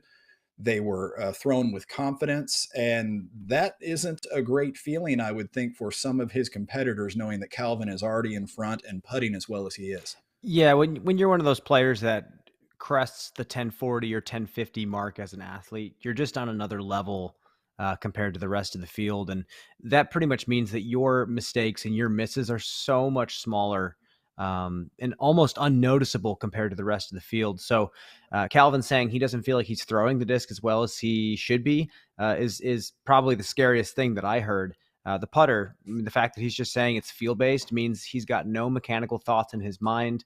He is just stepping up and throwing the disc the way he knows how, and that's scary. So if he gets to a point where he's satisfied with his drives, I think world title should be a shoo-in for him. He's sitting at 10 under par. Those in a tie for 5th are about 7 under par. 6 under par keeps you in the top 10. Any thoughts already about what score it's going to take this tournament down on Sunday? Because that'll give us a judge about what people need to do tomorrow on moving day. Any thoughts on that? Yeah, well, we've been saying this all season long. it's going to take double digits. We've been saying it every tournament these days. It's not like there's a handful of guys anymore that can take the victory. Now we have numerous players that know what it takes to win at the top level against all the best players in the world. So I think double digits is huge. I don't know if it's necessary to shoot it all 3 rounds, but then again, somebody could prove me wrong if the conditions remain calm. Like Calvin said, it's a very shreddable course, and a lot of the OB gets taken out of play when the wind does pick up. That was a storyline today in terms of the amount of OB. But like we said, it feels very natural. It feels like it's there with purpose. None of it feels gimmicky anyway. And yes, the conditions over the weekend will be a major factor in whether or not players have to deal with a lot of OB penalty strokes or whether or not they're able to put together clean rounds. Brian, any final thoughts that we can chew on for the evening before we come back bright and early tomorrow morning for the FPO round 2? Well, I think the thing that I said earlier on hole 17, it's going to be a really interesting MPO lead card. 4 completely different play styles. We have shot shaper distance, we have flex distance, we have elite distance raw power, and then we have Calvin Heimberg, kind of the low line drive jack of all trades here. So it's going to be really cool. It's going to be a shootout tomorrow for MPO, and FPO is going to be a great showing too. I expect scorecards in blue aplenty tomorrow in both the MPO and FPO fields, and that's going to mean a really fun Saturday of watching disc golf. Remember, if you're joining us right now on YouTube, in order to join us for the rest of the weekend, got to get that subscription to the Disc Golf Network for sure. Don't want to miss out on this first silver event of the season, especially with all of these top-notch players who made the trek down here to the Houston area. All right, Brian. Well, it's been great. We've had a great time playing along with the players today, at least me, vicariously in my own mind, because that's as good as I'm ever going to get. Yeah, we'll see you out there. We're going to go to our shot of the day, the OTB shot of the day. Make your guesses quick. What do you think it is here in the MPO afternoon round?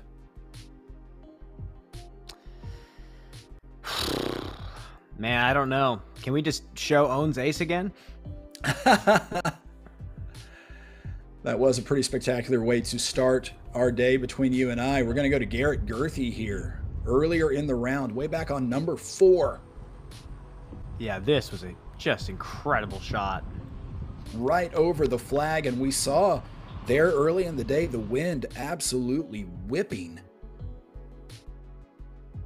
The basket at the 4th, pretty exposed.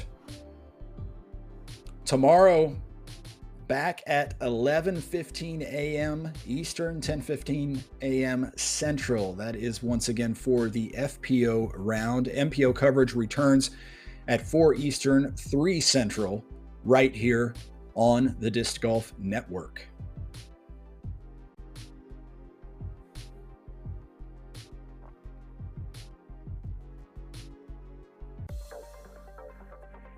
Thanks everybody for joining us on this Be Happy Friday on the Disc Golf Network. We'll be back here in just under about 14 hours for continuing coverage of the Innova Open at the 28th Annual Texas State Disc Golf Championship. For Brian Earhart, I'm Grant Zellner.